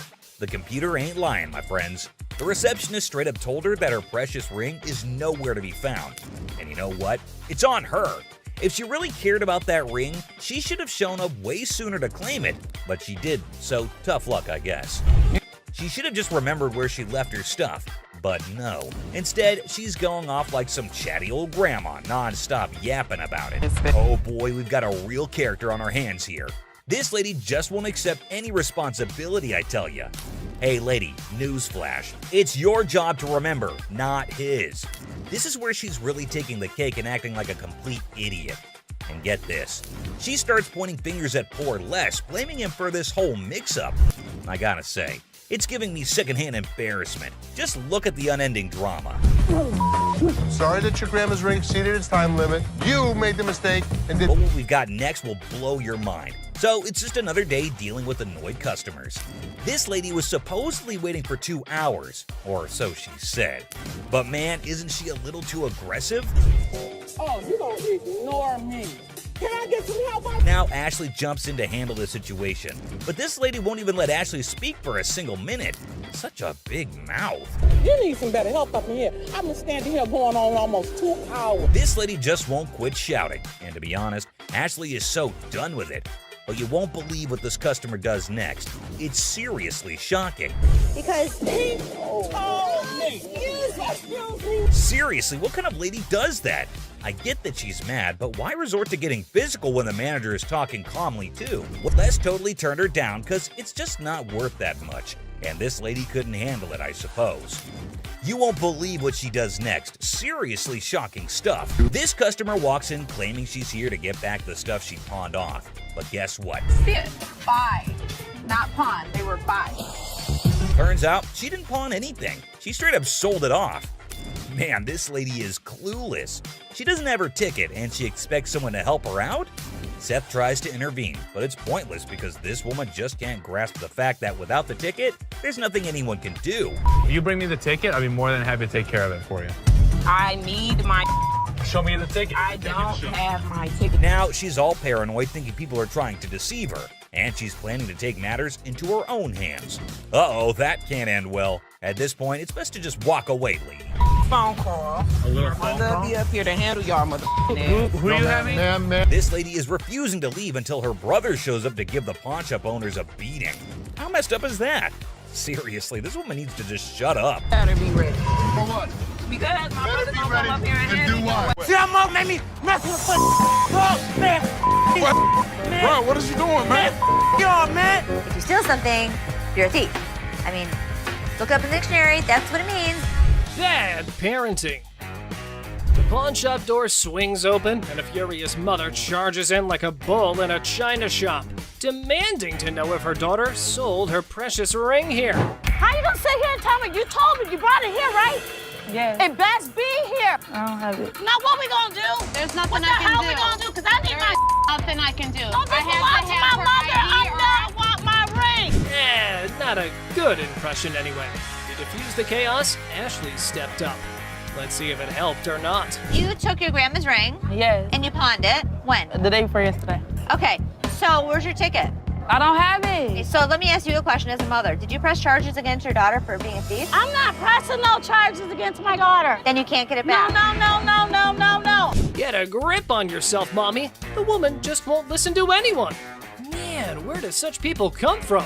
No wonder her daughter's acting the way she is. I came in here to try to resolve the situation. But yeah, you want to figure it out. No. Hey, get off him. You better figure out some way to get your mom's ring back. Watch when I get your ass home. Now see? Now you got labeled as a thief. Coin thief. Ooh, there's a new player in the game. This fella's got a quarter that supposedly belonged to JFK when he got the axe.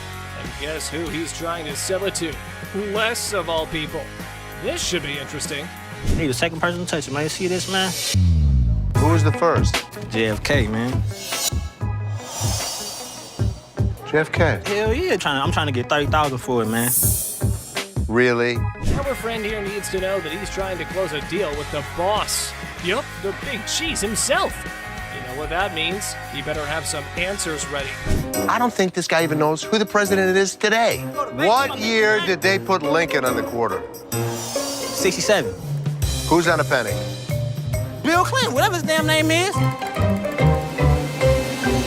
Well, he means you'll have to take your business elsewhere if you want to avoid glitter and dancing. But anyway, this punk got mad, and here's what happened next. Want to go out for the pass? Please. Man, Follow him out. Much, man. Man. Oh, you forgot to ask you. Let's go. See, I'm up, made me mess with the man. Bro, what is you doing, man? Y'all, man. Pink coat.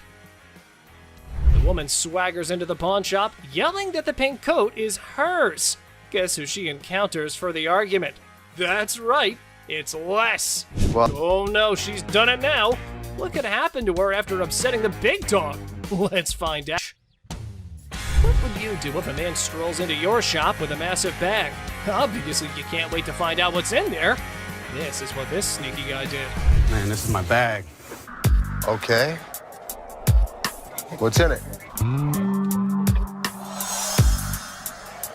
Tell me what that means, because maybe I don't understand what you're talking about.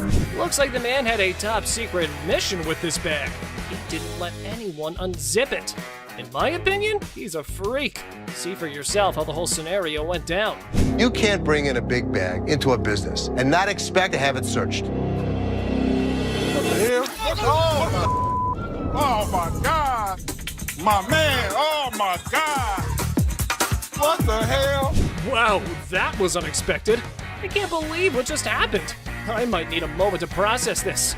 It's not something any of us were prepared for. So I'm just gonna let things lie. If I see anything on the news, I'll report that he was here. I saw that man. For all I know, there's a half-naked man in a gold G-string running around the streets of Detroit. Holy Pregnancy deal. A pregnant mom walks into a pawn shop, excited to purchase a wooden horse for her unborn baby. I was just here last week and I seen this horse that y'all had and I really want it. I didn't have the money last week. For sure. You saw it? Where is it? It's right over here. Sure. When are you due? Well, I'm due next month. Oh, it's your first? Yes, it is. Oh, but the down part was that she has no money. How unfortunate considering her husband left her. Hearing her story, Ashley gets all empathetic and decides to give away the object to the yet-to-be-born baby mama. This is what she has to say. Let me tell you what I can do for you. You give me 5, and then my gift to you is the remaining 15. That'll be great. That'll be really great. Okay. This means so much to me. Well, everything went well for the lady, and even Ashley was proud of herself for doing a good deed. Until this happened. Help you and the baby. What the? Hello? Excuse me. Excuse me. Wedding ring crook. Looks like someone's sleeping on the couch tonight. This wife found a pawn slip for her wedding ring in her husband's wallet. Time to hit up the pawn shop and get it back. So your husband stole your wedding ring? Yes, he took it because we're having financial problems. I get why he did it. I just want to pay for it and get my ring back. Did you make a police report? No, I didn't make a police report. The hell am I going to make a police report for? The angry wife missed the no ticket, no service memo. Ashley can only work with what she's got, lady. Don't shoot the messenger. Let me explain to you how this works. First of all, I don't just look up somebody's name and give you their information. I didn't ask you to give me the information. I asked you to look it up. How hard is that? You look it up in the computer, you take it, I paid for it, we leave. It's not that hard. Okay, I know it's not funny, but Ashley's solution was hilarious. Here's how she managed the situation. Nobody saw it coming. Is it Take that hard? your pretty little feet, walk your pretty little legs out of here. You are not. Just go back there and give me my. How hard is that? You can't just go back there and type in a name. It's time to go. The only person you should be threatening is your husband. Invisible friend. A guy trying to pawn a fake bracelet walks into a store with his imaginary friend. However, Les was skeptical until the friend started haggling for a better price. My partner right here, Robert, we want to pawn this. You're who? My partner, Robert, right here. Here's a person talking to an invisible friend, but I didn't see him. Well, well, well. Robert, the imaginary friend, needs a reality check. Maybe this dude should stick to playing pretend more believably. After all, the pawnbroker here is no fool. Robert, tell him, Robert, tell him. This is worth $200. It was a stainless steel bracelet that we don't sell here for $10. There was no way he was gonna get anything. However, his get-rich-quick scheme wasn't so quick after all. The customer's face fell faster than a lead balloon.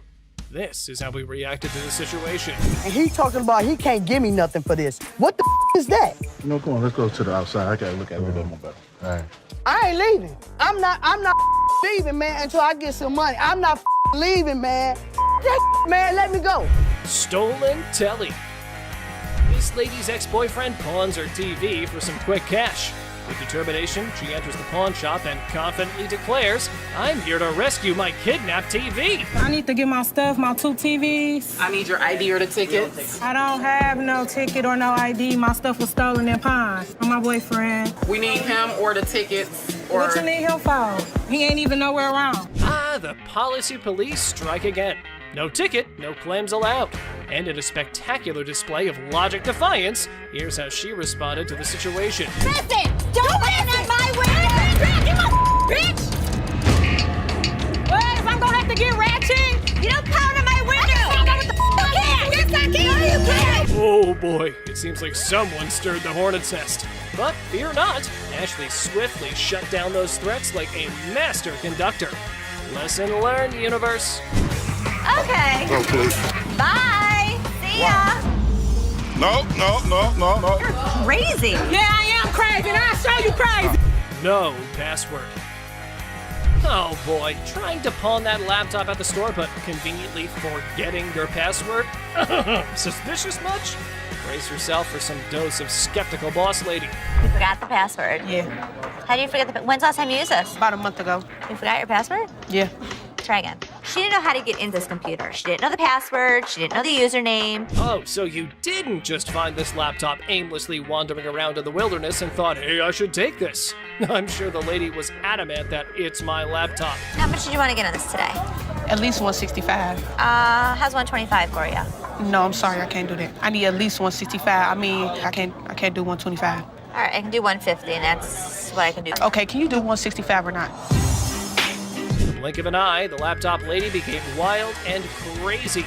Her responses and shouts made everyone wonder if she was off her rocker. I am a grown-ass woman. You're not acting flat like out. one. Like I said, I am a grown-ass woman. You're not acting like I'm one. not gonna sit here and argue with you. Like I said, I can take my business somewhere else. Goodbye.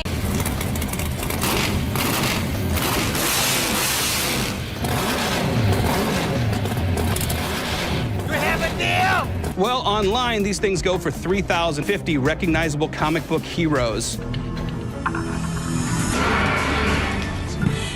Silver Surfer. Oh, guess what? We've got a bona fide comic enthusiast here. Big surprise. Like, who isn't, right? For $500. Hey, genius. If you're after that dream price, maybe hit up a comic store. Selling your treasure trove at a pawn shop? Yeah, real brainiac move here, buddy. Custom-made electric chair. Folks, take a puff. We've witnessed all sorts of weirdness at the pawn shop, but this fella's cranked it up a notch. Check out his wild sell list. So tell us a little bit about him. We have Halloween retail stores. This is a custom-made electric chair. There's a whole show if you guys want to see it. Sure, go ahead, show us. Hell yeah! I'm really into this kind of thing. This might be the new feature at my house on Halloween. Oh, just what we all need. A bedside toy that screams Halloween 24/7.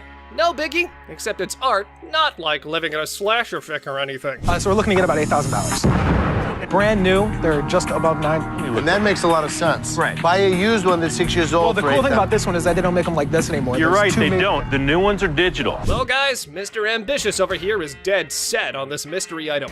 Heaven knows what his grand plan is, but Les has a style for a bargain. Thank you very much for bringing Thank it you. in. We appreciate it. Damn it. I'm a little disappointed that I got to schlep it back home, but, you know, with Michigan being, you know, like the #1 state for haunted houses and attractions and things like that. Elephant skull haggle. Oh, guess what? No fancy sofa, no blingy ring, and no one-of-a-kind car to pedal? No worries. How about you trade an elephant skull for some greens? Because that's normal, right? Skull of an elephant. Really? Very unusual. It's very unusual. My best friend had it, passed away, and I inherited this one. It's where the tusks were. I understand that. It came from Africa? Yeah, right. Well, I So- can promise you nobody has ever brought in an elephant skull, ever. That I can Little tell you. unique. Ever wondered where one finds a thing like that?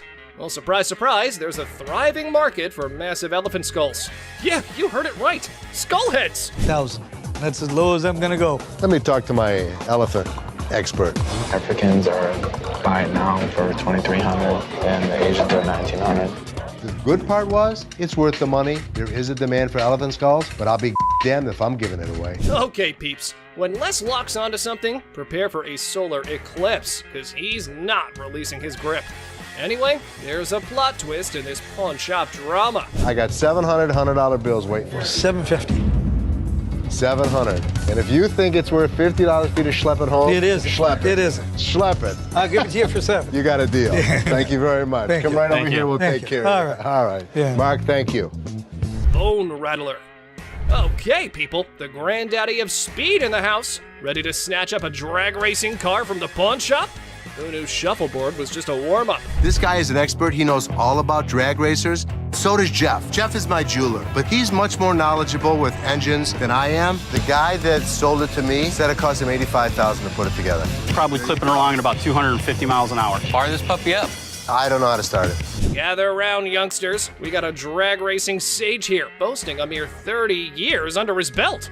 So the wisdom dump is here, as he schools the pawn shop owner. You know how to start him? Sure. I knew you did. How long you been racing dragsters? For about 30 years. Oh. You ready for this? I'm ready when you are.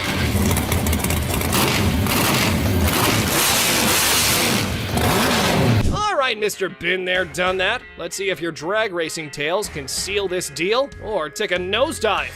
Now, coming straight to the negotiation. 20 grand. 7,500. I don't think so. If you give me the money today, 15,000. I'll throw the skeletons in for free. We have a deal for 15,000? I guess so. Thank you very much. Have a good Enjoy day. your new car. Mechanical Bull.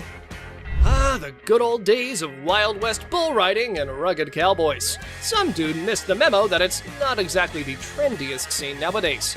Time to catch up, y'all. Going for a ride in my parking lot, or what are we doing? Let's have a little fun, girl. We're trying to sell our mechanical bull. Why do you have it? A Western-themed restaurant bar before, and that was the theme. We put the bull into the bar. Well, slap on those cowboy hats. We got ourselves a scene here. But seriously, who's taking bets on whether they can wrangle a decent price for that rodeo-style bull riding? Let's say you were to buy these brand new. How much do they cost? They cost around $15,000 to $20,000. How much do you want? $15,000. So if I was to buy this brand new or buy this used from you, it's the same price. Rental companies rent these out for $750 a day. There's a lot of revenue potential. Ah, man, sad to see these alpha men taking back their bull home. But folks, hold on to your hats. Maybe Ashley has something else in her mind. 3,000 right now. 45. 31. 39, you pack it up. That's my bottom dollar. 34. I can't do it. Sorry, good luck. Dr. Death's van. Step right up, viewers. You've heard of Dr. Death, but today's highlight is the van that spotlights as the ride for assisted suicides. Because nothing says vacation like a one-way ticket, right? This is a 1968 Volkswagen van owned by Dr. Death, Jack Kevorkian. By Dr. Death. This is the actual van that he did his first and several other assisted suicides in. Jack Kevorkian was an iconic figure in the city of Detroit. We're not aiming for a Valley of Chrome farewell tour this time. Mr. Big Bucks here wants a six-figure sum. Brace yourselves, because Les has his few concerns all queued up. It is a piece of history. I like buying weird. You won't find another one. The problem is, it doesn't make sense to spend six figures on something like this for me. Well, you either love it or hate it. But I love it. This is definitely a piece of Detroit. A van oozing that delightful combo of creepiness and death vibes. So legit. However, why not throw in another expert opinion? Let's see how that went. So 10,000 ain't gonna buy it. No, I'm in the six-figure range. 20 grand? No. 25 grand. 30 grand. 50 grand? 30. One time. 50. 30 cash right now. Bizarre bikini. Check out this granny of the century who strolls into the pawn shop with an elderly figure that has a lot to do with, I don't know. You have a look and maybe you decide. Which is the doll? I heard that. I'm undressing her. What can I say? A really nasty looking woman, but a very cool item. Yep, that's about accurate. You just saw a long-legged granny in a bikini. All the efforts are done in the name of art. However, our granny here invested in this model. How much did you want for this thing? I'd like to get $500 for it. This thing is art. It's a very cool item, but not for that price. I mean, she's really cute. I mean, she's really fun to look at, but it's not going to be even close to 500 bucks. Never mind, that was gonna be a deal breaker.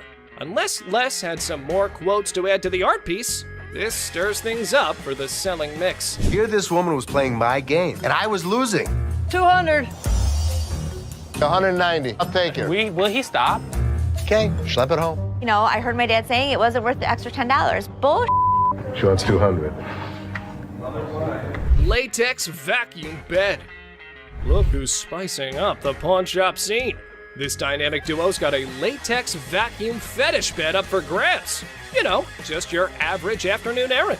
Latex vacuum bed. A what? A latex vacuum bed. So you have sex with latex? Pretty much. It's like the autoerotic asphyxiation is what Pretty it is, much, correct? yeah. Bobby J surprisingly knew exactly what this thing was. All right, I was wondering, who needs candlelit dinners when you can have vacuum-sealed intimacy? I'm not here to judge. However, here's a quick demonstration. Is it normally when Felix has his hand over his mouth? Normally what they like. I actually used it. Are you breathing? There we go. Not gonna work. It's working. Everyone's a critic when it comes to, what's the word? Innovative sleeping arrangements. Yeah, there we go. And we aren't sure if that ever went up for the big sale. Used it. So how could you not want to do this with him? Because I don't want to suffocate. It's not for everybody. I'm familiar with the bed. Very much so. Just imagine having sex now. He don't have to hold you. Perfect. Well, now we got that out of the way. Watch your punk ass up, cause you ain't getting my car. I got my laptop home. I ain't leaving this bitch till you give me my money. I need my mother hair. Time to go. No. My friend's laptop. Are you low on cash? How about you swipe your laptop, hoping to make a quick profit at the nearest pawn shop? If you want to give it a try, just watch what you're heading into. What the hell? You mean to tell me you don't stole my damn laptop and I don't blame them damn kids for this damn laptop? All this damn. That's how you don't blame me? We supposed to be friends?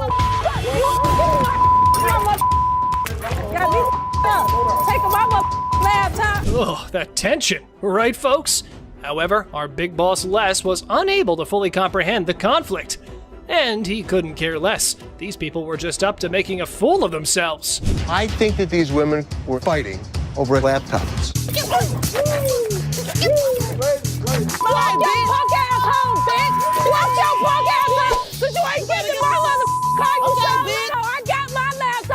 But we, being a sucker for drama, sorted it all out. Apparently, somebody's valued belongings were stolen by their BFF. What chance do they have of surviving this unthinkable betrayal?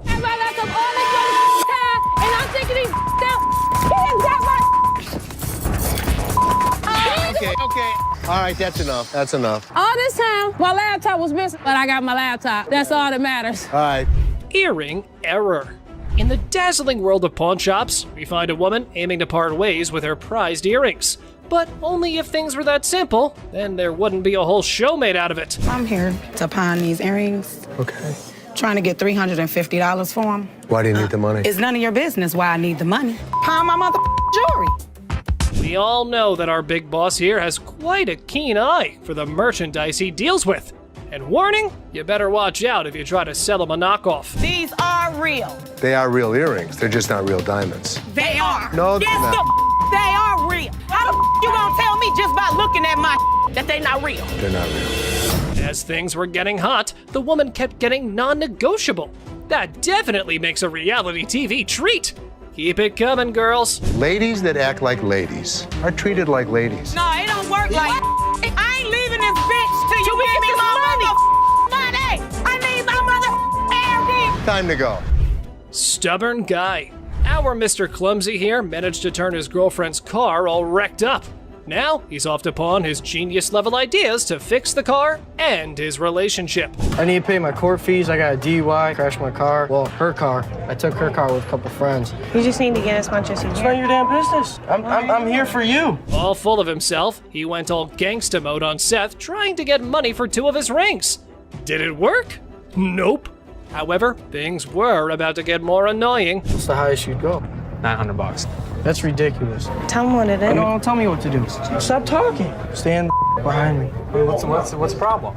Tell her to stand behind me. This is men talking right now. Our boy's respect for his girlfriend shines through as the negotiations heat up. Hold on to your seat, because this encounter was a true lesson in having proper manners. Maybe we should just take the money. That. Stop talking. Just Dude, stop seriously, talking. why are you Just such an stop. ass? No, you need. No, I don't need to. You're in my store. This It is my property. business. This It's not your property. Do I She's her tell own your person. property what to do? Hopefully one day she'll wisen up, move on, and realize that this guy's a complete tool. Mother-daughter feud.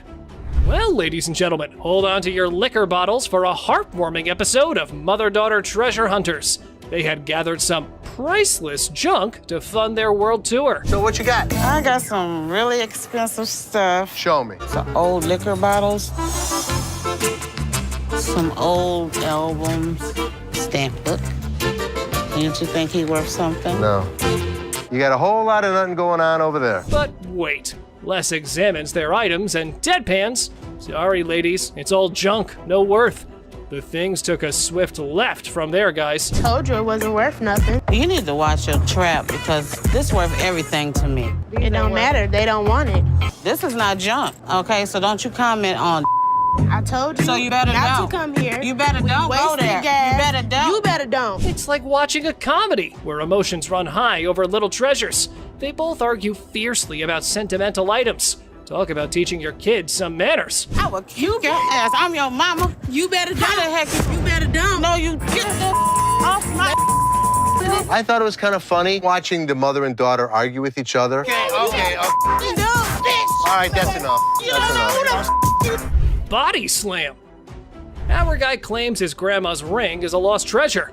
Well, that part's for Ashley to decide whether it's real or something that came out of a cereal box. How much are you looking for? Is this enough to pay rent? How much is your rent? $300. Okay. Do you have anything else? Because this unfortunately is not real.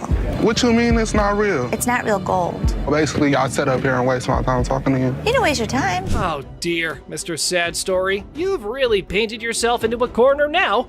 It was almost as if he was starring in his own drama series. I'm like, just give me my ring. I need to speak with somebody else because you irritate me flat out. I'm trying to help you solve your What you issue. mean? What you I'm mean? trying to help you solve your issue. Lower your voice. This guy's acting really erratic, and it's making me really nervous. Hold on tight, because here come the Powerpuff Boys to rescue our protagonist from his own soap opera. What a gimmick. A day he's gonna remember for a while. Don't put your money in her. No, she ain't by herself, man. She ain't by herself, my man. Bitch, I'll be back, bitch. You talking that now? Get the hell out of here. He was lucky I have other things on my mind, or I would have beat him to a pulp. PlayStation. In a stunning twist, our lovable, larger-than-life customer walks into the pawn shop dreaming of snagging a PS3. Let's hope the controller can keep up with his enthusiasm. How much are your PlayStation 3s? How much you want to spend? Got $70. Can't let you go for 70, my man, unfortunately. I've seen them for $70 to $80 at other pawn shops. Does it come with a warranty? It comes with an as-is warranty, unless you'd like to purchase an additional warranty, which I'd like to help you with. This is bull. Our six-pack gamer needs some physical exercise rather than video games. Mirror, mirror on the wall, who needs a jog more than them all? I need a PlayStation 3 for $70. I sell them for $100. That is ridiculous. All I got is 70. I want somebody else to talk to around here. Well, there's only gonna be one other person you're about to talk to, and if you keep your voice raised like that, we'll be more than happy to speak with you. And here's where you might consider scheduling that eye wash. Oh boy, up next could rival the comedy sketch, complete with unexpected twists and turns. Get out of here. I'm gonna take a ride, big boy. Big boy. Ride, big boy. Push me. Here we go, big boy. Here we go. Have a good day. What's all that about? What you wanna do? I come down this my level, beat your ass down here. What? Think you all that, bitch? Do it right. Ashley fires. So, guess what? There was a worker at the pawn shop who some folks thought might be stealing stuff. Ashley got wind of it and had a little investigation on her hands. You said you wanted to know if Tressa asked me to put anything else on the internet? Yeah? Well, she did. She did? Another watch. Are you kidding? Nope. I'll take care of it. Don't even put it on the internet. Okay. I have to check with Brian first to see if Tressa got permission to pull the watch from the display case. Right when Ashley was busy being a detective, the sneaky thief decided to drop in. What wonderful timing! Well, since you're here, time to do some explanation. I didn't ask him to put it online yet. I didn't ask him. So he wouldn't just offer it? Right. You said to come to one of you guys. Well, before I would have bought it, I would have came to you But guys. you already asked him to put it on the internet. No, I said, was it a possibility? I pulled it out. Okay, you went around the bush and kind of asked him. No, I'm still not 100% sure if I wanted to buy it. Alrighty then, you're going home because you were not hired to make CEO-level decisions. But wait, there has to be more about this situation. You're fired. Fine, that's fine. I said I wasn't even sure if I was going to. It's fine. I literally told everyone that you weren't as big of a bitch. I was wrong. Excuse me? Get the out of here. Get out of here. Let's fight. How much can you give me, man? 20 bucks? $20? The hell you mean? I'm more or less helping you than anything. Man, I'm gonna need more than $20 for this, man. Of course, they're giving you exactly what it's worth, aren't they? So just take the money and run. But anyway, here is how our man decides to handle the situation. Hey, come on. I played this game before. I know this was a scam. You broke my trust, and because of that, Justin, you're fired. Replica. Oh boy. Get your wrists ready for this one. A man walks in with the Audemars Piguet watch, and Les was in all mood to get his hands on it. How about 6? 4,000. No, I don't think I can go that low. You want to meet in the middle? I'll go 4,500. No, I need to get the 5 out of it. Sorry. All right. Appreciate your time. 4,600. However, our pawn king did pull out these big bucks. But he was sure. Duh, he was. But hey, just wait, because Seth might have a different opinion. So let me check it out real quick. Oh. It's coming up counterfeit. Oh, bull. Oh, yeah? Look at it right here. It says, do not purchase. It's a known counterfeit. What? Did our pawn maestro get scammed? Well, wait. They called a seller back in for another purchase to trap him down. Let's see how that goes. You mother coming into my store selling a that's not real. Here's the way it works.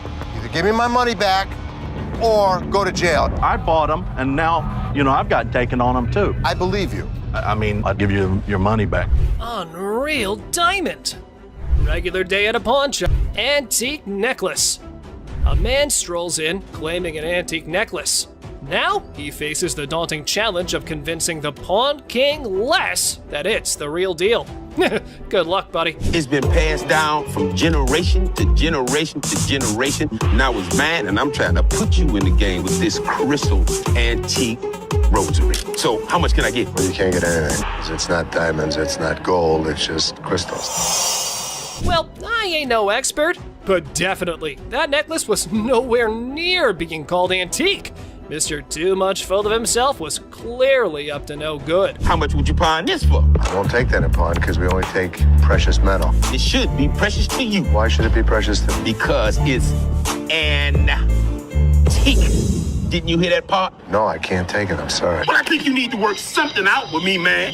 This dude just thinks that saying antique will make his necklace any more valuable. What a joke. How about we let the jewel expert take care of this one? No deal. Deal. How much you gonna give me for? I'm gonna start running way out the door. Hey, hold on, man. Hold on, brother. Hold on, man. Hold on. I can leave on my own. Hey, what are y'all looking at? What you looking at? Laptop room. Big Boss Les randomly stumbled upon a screwdriver by the laptop storage room. Turns out, someone's been making off with pricey merchandise.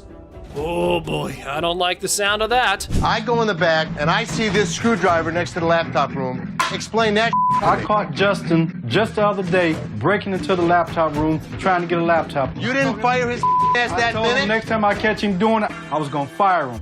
Let's call his ass out. Uh-oh, looks like someone's in trouble. Les decides to call a meeting with staff to unmask the mystery thief. And for a reminder of how tough things can be for everyone. Randy, as running this back, tell me what the is going on with this door. When we needed to get in that room, I didn't have the keys. I needed to get in there to get that laptop, so I just went in there and got But you have permission to go in there no matter how you get in there, you have permission. Am I correct? Do you? Well, ladies and gentlemen, Justin's in the hot seat now. The trigger's been pulled his way, and it's decision time. Will he take the bullet or do some fancy dodging? Here it is. Did you steal anything? No, I would never steal anything. It's just to do my job. When I'll ask Rodney for the key, and Rodney doesn't show up to get this laptop, that manager that I asked didn't come get the laptop, so I'll just... What the excuse is? You broke my trust, and because of that, Justin, you're fired. Tiffany watch. A man's got an antique Tiffany watch and a burning desire to sell it to the pawn queen, Ashley. But hold on to your goats. There's a twist coming. I've already done a little bit of research on this thing. This watch is 160 years old plus, at least. And you've had offers of $3,200 and you want more. I do. It's gorgeous. There's old mine-cut diamonds on it. This could be worth thousands of dollars. I need my dad's help. Our jewelry-selling farmer decides to bring a goat as his lucky charm while dealing with the boss lady. But the real question remains, is the Tiffany watch the real deal? This watch could be worth a fortune. Does it say Tiffany in it? Nowhere inside. That's the problem. So, couple things. Why would Tiffany not want to buy it? They don't actually do that at Tiffany's in New York, so they won't authenticate it. They don't authenticate items that aren't genuine, sir. Like this cheap knockoff. You better go put that back in your pocket. And get going now. The movement in the watch is not Tiffany. Tiffany did make their own movements. Another thing that makes us believe that it's not Tiffany is the way the diamonds are set. 160 years ago? Tiffany would have normally set them better. More professionally. Even back then. I can pop it back on. It's no big deal. It should pop on pretty easy. No cables. No, we can't go for that one. PS3. This dude looks like a goon from GTA. He came to the pawn shop to reclaim his PS3. I know, folks. The description of the man makes the whole scene more interesting. I'm just trying to get my I got a brand new PlayStation 3 up in this bitch. You know what it is. Let me just get my in a line like everybody else. I'm just saying, I've been standing. Stop yelling. What the are you yelling I'm just saying, I want you to be able to hear me through this window. That's kind even. Give your slip, get your item, and get out, bro. But wait, there is a twist we all been waiting for from our protagonist. This ain't mine. This the wrong one right here. This is I don't know who it is. It ain't mine. Check this. Look. Mine's brand new out the box. What is this? Yours. The minute he brought it in, we bagged it and labeled it. Oh man, why do they always have to threaten the old man when things can be sorted through negotiation? But anyway, Here's the inevitable. Hey, get your hands up off me, big fella. Straight the up, boy. Get your hands off of me right now. I swear to God, if y'all don't give me my PlayStation, I'll call 30 goons up here right now. Call him. I'll call 30, 40 goons up here right now. Call him. Meet my lawyer. A woman storms into the pawn shop, swearing their diamond earring and turning her ear green.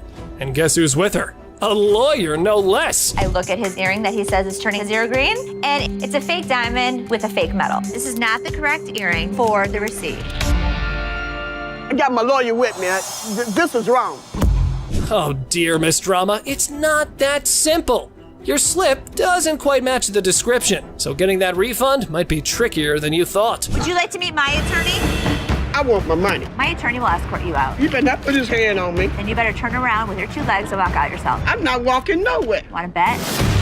Well, lady, it was time for you and your mannequin of a lawyer to walk out the store, while keeping your respect where it belongs. You don't just tell me what to do. Get out. Yeah, you know, took my money, just sold me a gold earring, got my ear turning colors. I don't care if he had 10 lawyers in here because we didn't make his ear green. It's just a scam. Give me a time for. Oh, man! Man, why you break that, man? I dropped it on accident, man. I didn't break it. I thought it was you, man. Oh, that's good. Now you shouldn't have that. Where's Nikki? The lady has arrived at the pawn shop saying one of the workers valued her earrings, and now she's just demanding the estimated price. What a mind wreck, I gotta say. Who'd you talk to? Nicole? Over the phone. Yes, But ma'am. we don't see them over the phone. She's lying. Can I see your merchandise while I'm at work and while you're sitting in your living room? You need to come in, you need to evaluate your earrings, we need to test them. Where Nikki at? Nikki. Nicole. Ashley, ever the detective, was in suspicion mode, attempting to dissect the situation. However, the customer's reaction swiftly threw a wrench into her gears. Listen, it's real diamonds. All I know is I need my 400. I'm looking at the diamonds, and I know right off the bat the weight is just not gonna make it. I can do 185. So what you're saying is you're not gonna give me that $400, right? No, I'm not, and you're not gonna come in here demanding money from me. Yes, I am, because that's what I called for. Well, it appears our lady has raised some eyebrows about her sanity. The idea of consulting Nikki to identify this loudmouth was now on the table. Where this bitch at? Excuse me, this is Nikki, and Nikki, she claims she talked to you at 10 o'clock this morning. I don't even know her. I need my money right now. She was very confused, but I know one thing for certain, Nana needed to go. Phone call lady. This one time, an elderly woman disrupted the quiet at the pawn shop with her booming phone PC. 2 older folks entered the pawn shop with 1970s computers. They hope to sell them to fund a trip out west. Let's see if they were able to enjoy the blast from the past. Got some equipment here. So how much are you looking for? About $900. To be honest, if you bought these new, it's about like $400. We need more than that. Yeah, we need more than that. What I can offer you is 0. 0. Things took a sudden turn, and honestly, it felt like we stumbled into some reality TV treat. Buckle up, because this pawn shop just got a lot more interesting. You mean 0? Most people don't get that aggravated when they bring in like ancient artifacts. Yeah, people collecting stuff. Oh, they're antiques now. We'll take 800. 0. That's How many times do I need to tell you? We're not interested in it. Leave the store. I ain't I'm taking not it out of taking this it. store. Well, fellas, y'all better just use it to scroll some pictures of the out west, because I probably think that trip's now canceled. You and you too. Time for. Oh man! I thought it was you, man. Didn't have that. Put it in the dumpster if you want. She slap. Our big boy seeks an appraisal for a ring, and guess who he stumbles upon? None other than Ashley, the queen of quotes in this pawn shop. I do what I want to do. Bye. Big ass off me. Have a good day. Pacifier pawn. Seth, our pawn shop hero, encounters quite the character of a customer eager to part with both a TV and a ring. But wait, what's in her mouth? I'm Seth. Are you cute? Yeah. So how can I help you? I'm just bringing, my TV and my ring, trying to at least walk out with 800. Let me see your ring. That's right, lady. Our Seth here wasn't going to crack open with that pacifier or your flirting skills.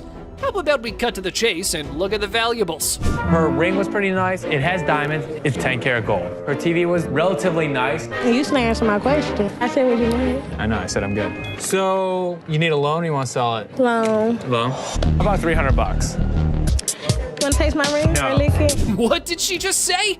Well, even if the sun rises from the west, I ain't putting that in my mouth. How about we look for someone who might? Would you suck on that pacifier for $20? You can lick it. I know you want to. Yeah, you. Ready?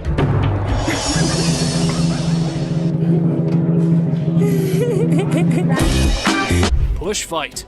Two buddies square off in a pawn shop brawl over one friend's attempt to pawn the other's beloved PlayStation without permission. This calls for drama. That took my PS, he tried to pawn my your shop. Get my money back. You know him? Yeah, that's my roommate. He tried to pawn my your shop, try to get some money off, but I want my PS. He owe me money. It's mine. My back. Hey, do me a favor. We're not gonna scream, okay? What's happening here? This ain't your hotel room, spoiled punks. You're just creating a ruckus. Y'all better watch that tone and listen to the pawn majesty. Angelo, Steve, is that his? This between, yes or no? I mean, we just trying to handle it ourselves. That's fine. Steve, I'm gonna ask you one more time. Is it Angelo's or yours? It used to be his. Okay. He owe me money. What I supposed Steve? to do? My Pay bills. all my You coming on ain't this. saying. Tell you what I'm gonna do. I got with sent it. all my I'll tell you what I'm gonna do. All right, guys, you probably want to take your business outside because there are some customers here who are not in a mood to listen to your story. Come take Can I see it? Come with me. You know, I'm a pawnbroker. I'm not a kindergarten teacher. You guys go talk about it amongst yourselves, and when you figure it out, then come back inside, okay? Until then, I don't want to hear you arguing. You grown men, not kids, go on. All right. Free grab. The girlfriend decided to pawn her boyfriend's Xbox, and now he's on a crusade to rescue it. Lesson learned, right? Pawning is such a brilliant way to solve everything. My girlfriend, she came up here and she got rid of my Xbox 360 and I came up here to get it back. Okay, here's the ticket. No, I can tell you her name and you can just give me my I can't 360. give you any information about somebody else's account. You just need to give me my stuff. But our man here forgot that this store needs a police report for such incidents. So how about you keep your volume down, gamer? Instead, this is what he does. Can I just have my... We can sell you another one. Well, let me just look for one that I want to grab. Okay, you go that way. Wait, right Hey, what here. up 360 there, and bro? I'll sell you one. Stop right here. No, ain't no And I'll selling. sell you one for $200. No, I can grab one for free. Excuse me? Yeah, you can heard. do what? What in the world was this dude thinking? He was running around like it was a jogging park. But hold on to your seats. Big Joe was here for a run too. Hey! Get out of here. Get the out. Now. All right, Don't ever step back my You gonna car. make me move? Get out of my face. I'm My stepping store. Bye.